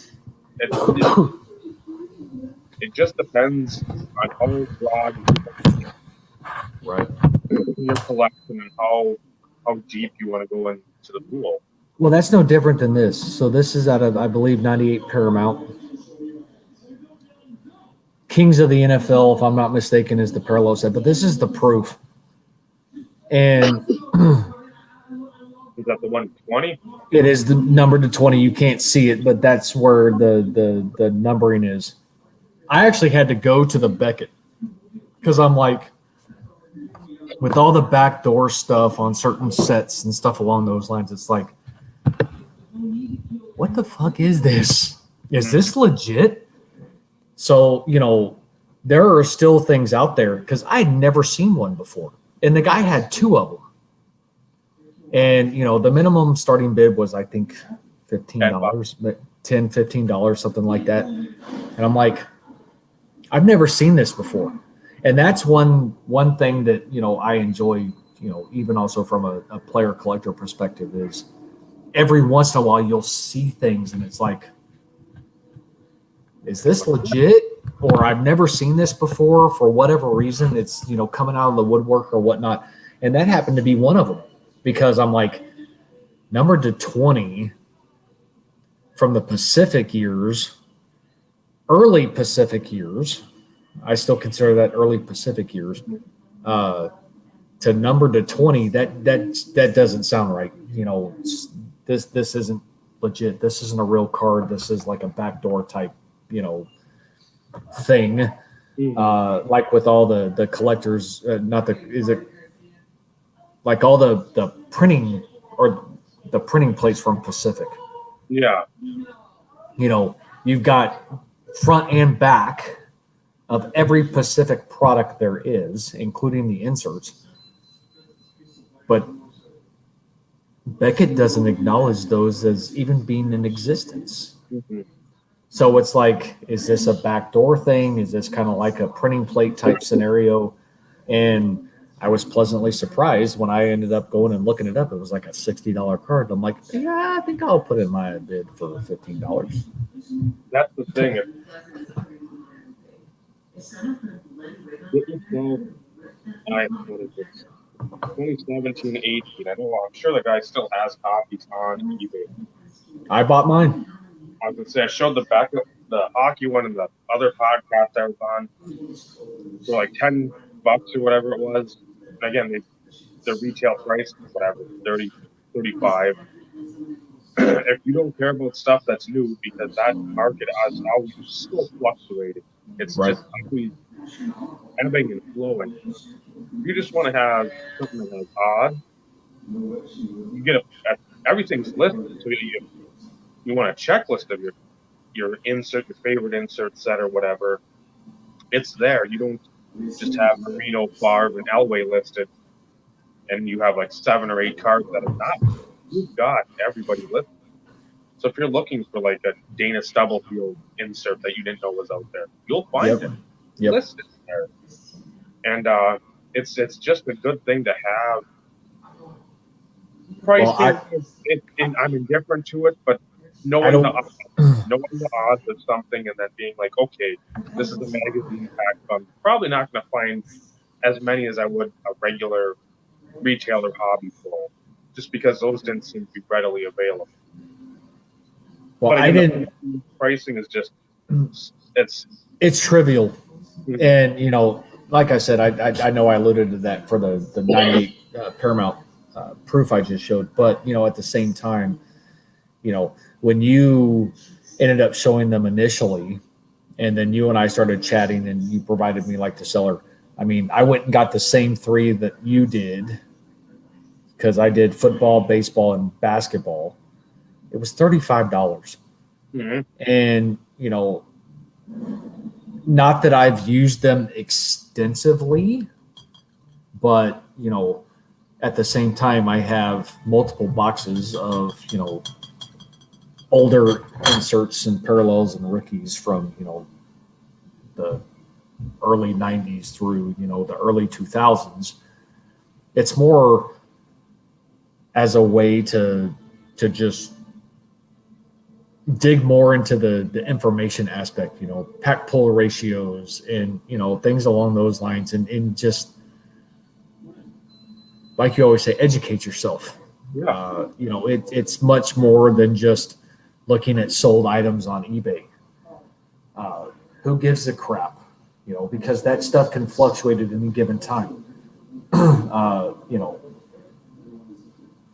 look at past football sales, you know, as for instance, you may have, and I'm not going to go into specifics by any stretch of the imagination, but you could have a guy that was a rookie in, let's say, 2005. Okay. So, yeah, that's Aaron Rodgers' rookie year, but I'm just throwing this out there. Was a backup, come in later on, 4 or 5 years down the road, have a freaking phenomenal 2 or 3 games, and the shit spikes through the roof because it's like everybody wants them because it's what's hot right then. And situations like that are more the norm these days with the whole ultra modern stuff these days because of what's hot right now.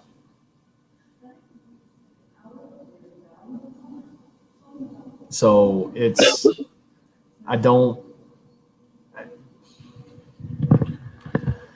interesting to be a collector in these interesting times, but at the same time, to a certain degree, I'm very thankful, at least now more than ever, that my focus is strictly those inserts and parallels that you know, they're not the iconic ones, but they're still ones that I need for my collection. That's really been my focal point. You know, I can get a lot of the 2016, 17, 18, 19, 20 base and a few parallels and a few inserts for, you know, a couple bucks and be able to just, you know, buy them in bulk at any time. But I don't care right now. It's strictly looking at 95 through really about 2000 is really where a lot of my focus has been. And it's hard for me just being a single player collector. A lot of the stuff that pops up, 99% of it I already have because I'm missing a lot of the, I won't call it the rare stuff, but the stuff you just don't see as frequently. Yeah. So well, that's the thing. Like if you have the 98, like let's say Revolution, you can't find the Shadow series, like that. It's the 99, but it's not that gamble on a little basketball. You're going to be no.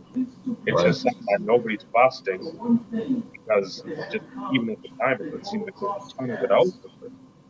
So stuff like that, it's a Pacific product that people are yeah, Pacific sucks. There's not a big resale market for it.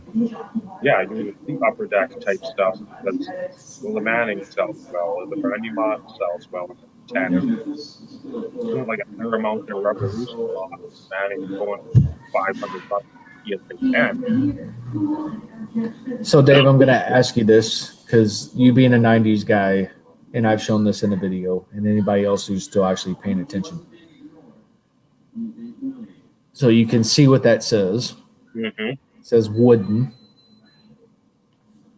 And I've looked for, I've looked those up too, and I never knew these existed. Never.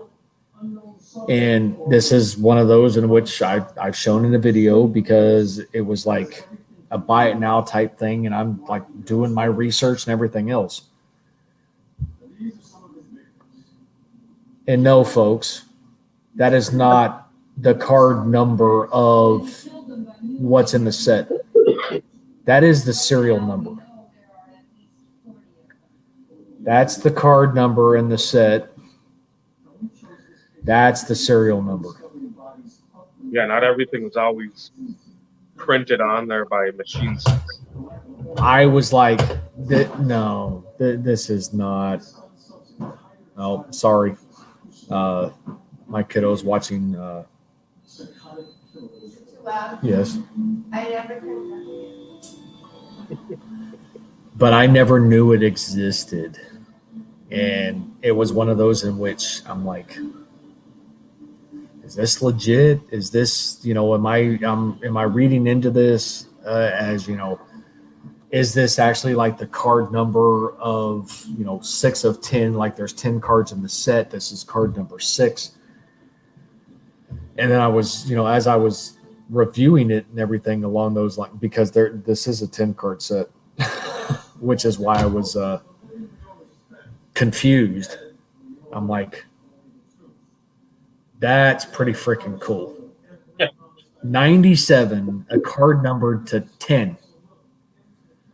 That's almost as rare as my 97 playoff zone gold that I got in a collection I purchased. Didn't even realize that was even a thing. Numbered to 5. 1997 serial number to 5 or 1997 serial number to 10. I mean, that's like pulling a 101. A legit 101, not that you pull a 101 in every box that you open, like in plates and patches or something along those lines. But, that's the stuff that still drives me from my player collection perspective, because there's a lot of stuff I still know that's out there that's extremely low numbered. 13 or numbered to 20, 13, 10 or less or anything along those lines. I know that they're still out there. Yeah. That I'm hoping at some point I get lucky enough to find. As long as it's not the Essential Credentials Future that's, numbered to 13 that sold for, like $900 or something. Those are nice cards, but I just I think it's been built up too much as iconic insert or allowed. I mean, I think I'd rather have the Wright collection every time, just because I like that blue foil. right. Well, and I mean, I'll pay between three and 4 for the 97, just because that was the start of the Essential Credential type movement. But when they started doing the now and the future with the varying serial number parallels, that's where the crap got, case in point, people take things to the extreme. Now I have a couple, both versions, and I think I have 99.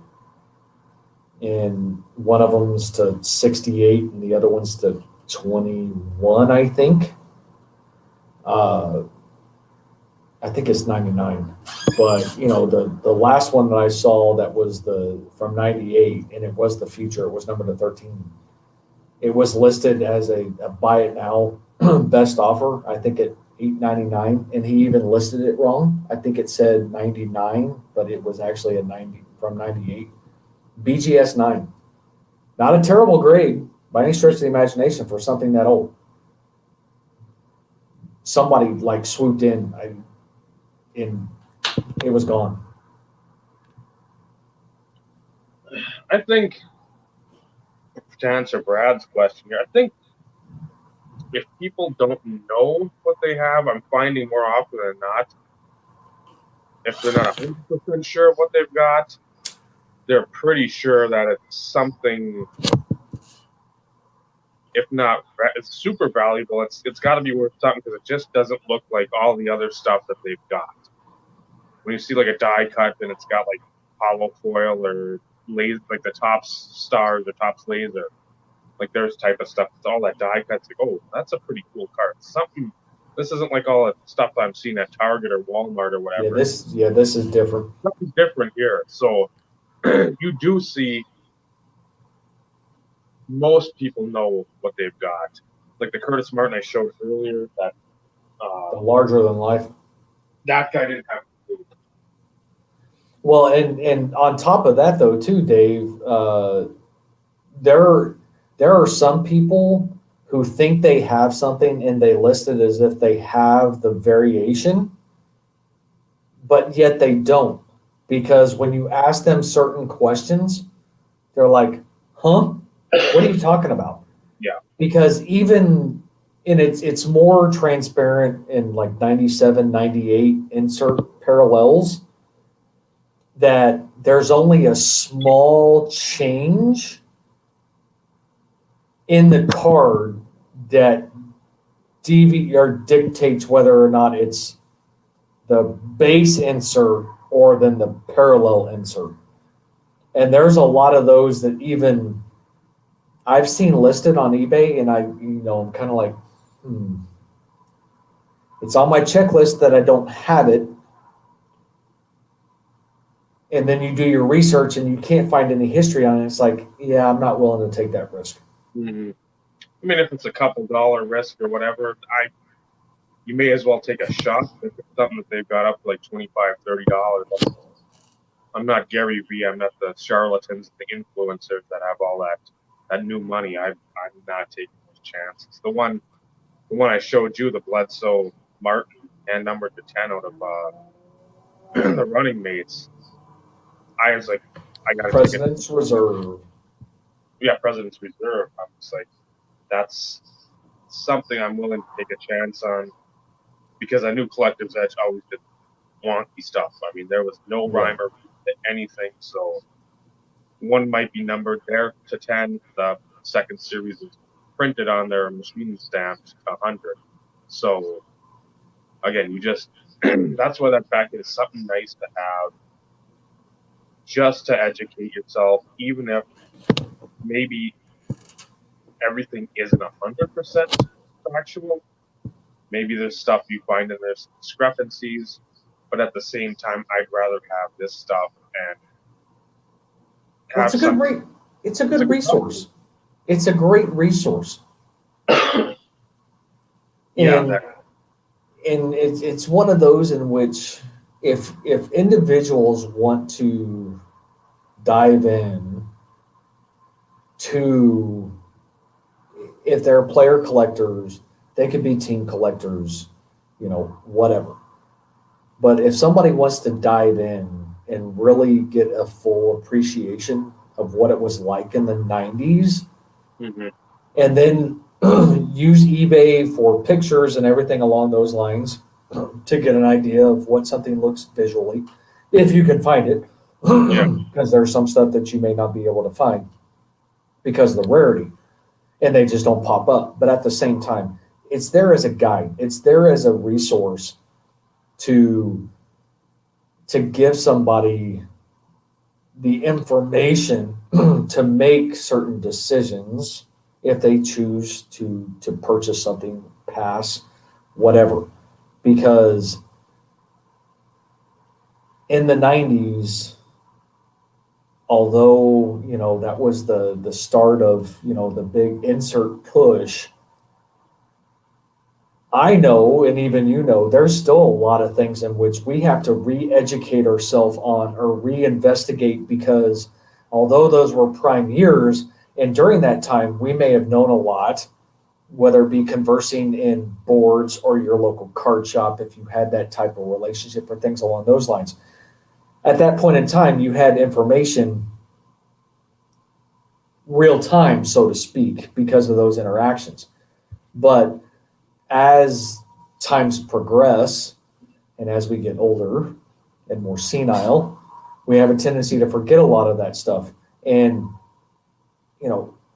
I've used it a multitude of times, not just from the Terrell Davis aspect, but even as I'm going through my insert and parallel boxes and stuff that span all sports, just to figure out some of the details behind some of those inserts and parallels.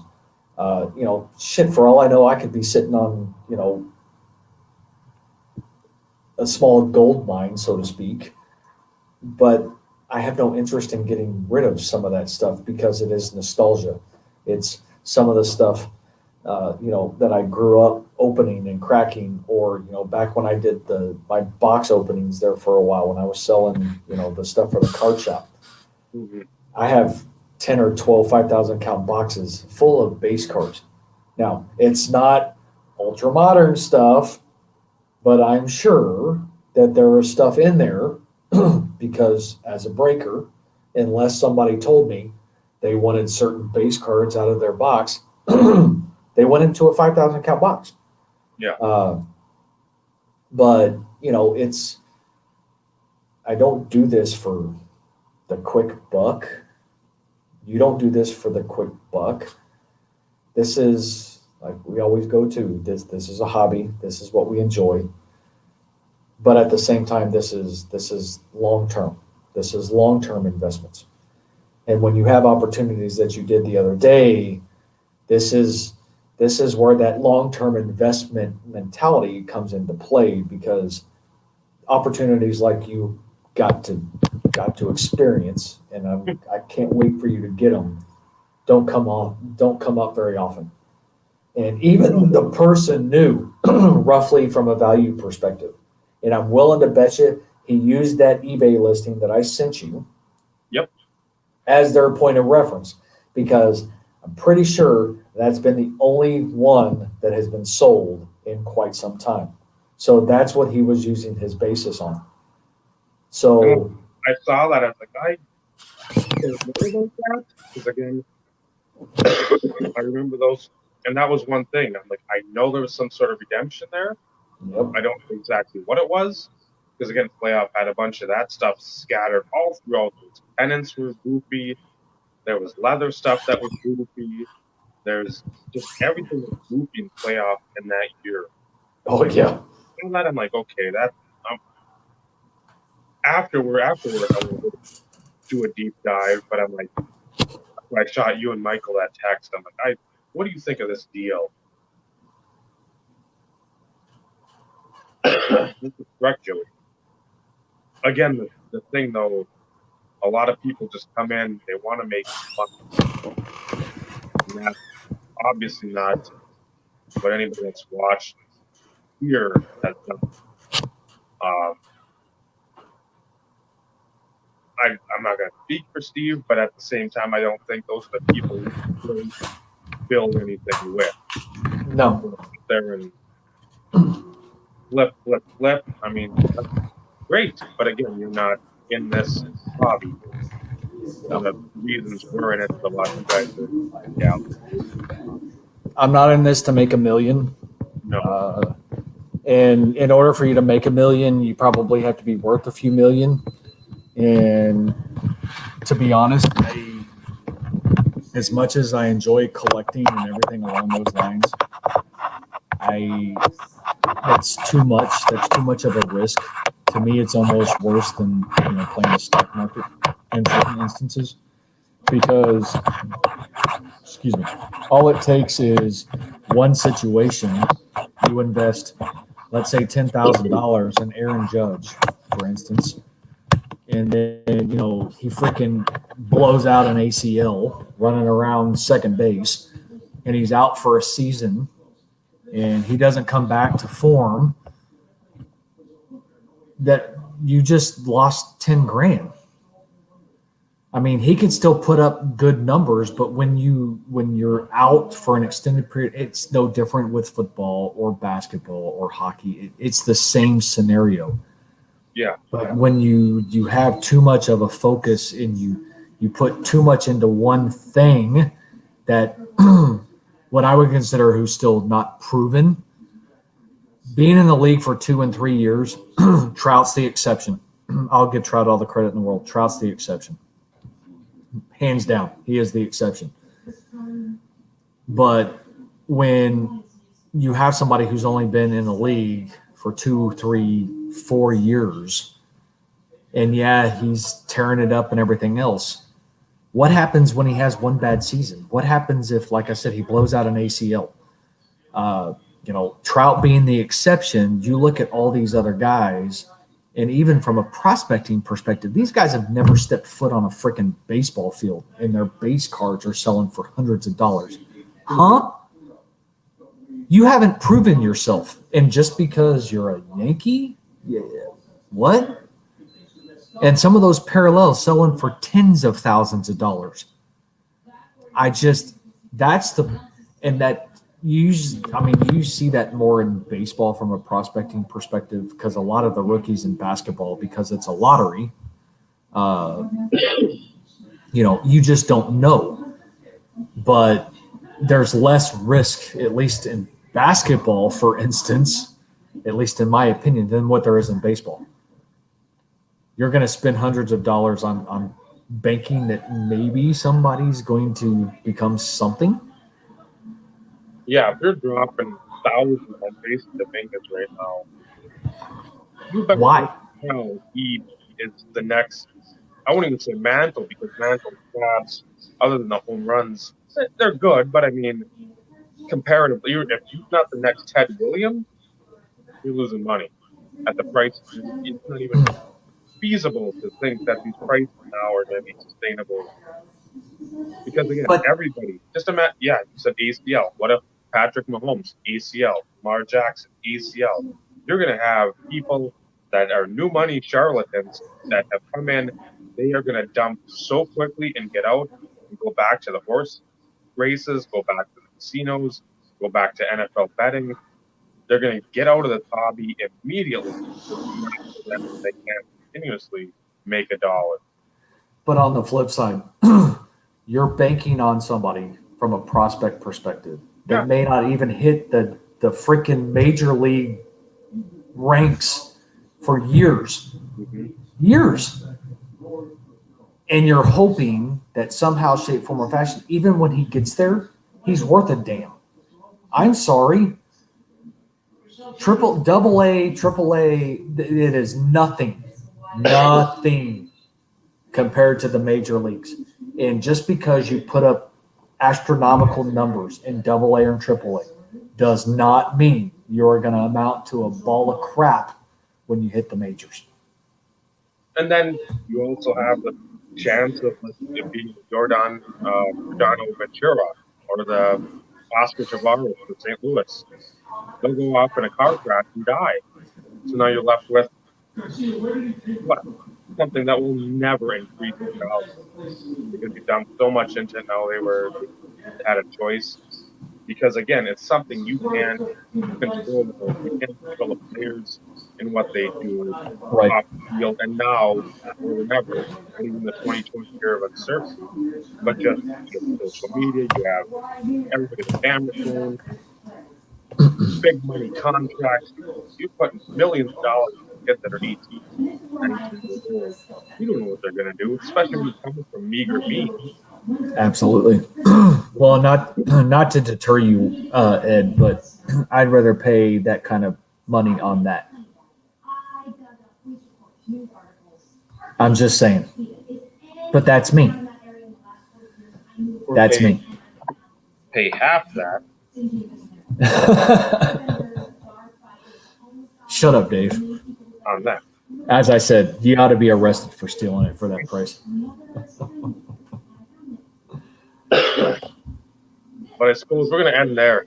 We're just shy of 4 hours. Yep. I have to go to Probably work. next week. Same time, maybe a little earlier. Maybe goes long. Who knows? Yeah, Tuesday is good for me, for sure. You and I will have to find a way to play around with some of the share screen stuff. It may be one of those that you have to do it or something, but we'll have to play around with it. Yeah, So we can start sharing some things from time to time. I agree. And hope you guys enjoyed it. Everybody that watches later, everybody that's been in the room through the night, we thank you. Absolutely. Feedback and questions, the banter, love it. Helps us get through too, so we don't have to constantly play ping pong. We just integrate them with the audience. No, absolutely. Provide feedback. Dave and I have thick skin. You can always tell us we suck and we just need to go fly a kite. We want to be able to focus on some of the things that interest people though as well. We touched on a lot of things tonight, and we did show some cards. Hopefully, I can be a little bit more prepared on some of the other. And I know Dave, you'll probably want to do the same thing on some of the really rare stuff that between the two of us we have. From a football perspective, since we're trying to focus more on that from the podcast perspective. But I enjoyed it. I enjoyed the banter back and forth between the two of us, like I always do. The interactions with the folks who were here. This was the first go, and I think overall it went pretty well. Yeah, and we want to do more. Again, we'll sort of dabble on some of the other sports. We're going to do something football centric because there really isn't anything out there, at least that we both have looked for or has come across our paths, that really concentrates on player collecting and the insert world of the 90s, early 2000s. And we will get off on other tangents. I mean, you go back to both of our video libraries, have very few videos that are under 15 minutes, most of them 20 plus. But we'll do what we can to keep everybody entertained, keep everybody informed. Maybe you'll learn something new. Maybe you'll go out and start a new collection. Who knows? Yep. And you, Steve. I'm Dave. And fist bump. Oh, other way. we thank you for watching, and remember, building collections, that's great. Building relationships, that's what this hobby should be about. Good night, everyone. Amen to that. Thanks, guys.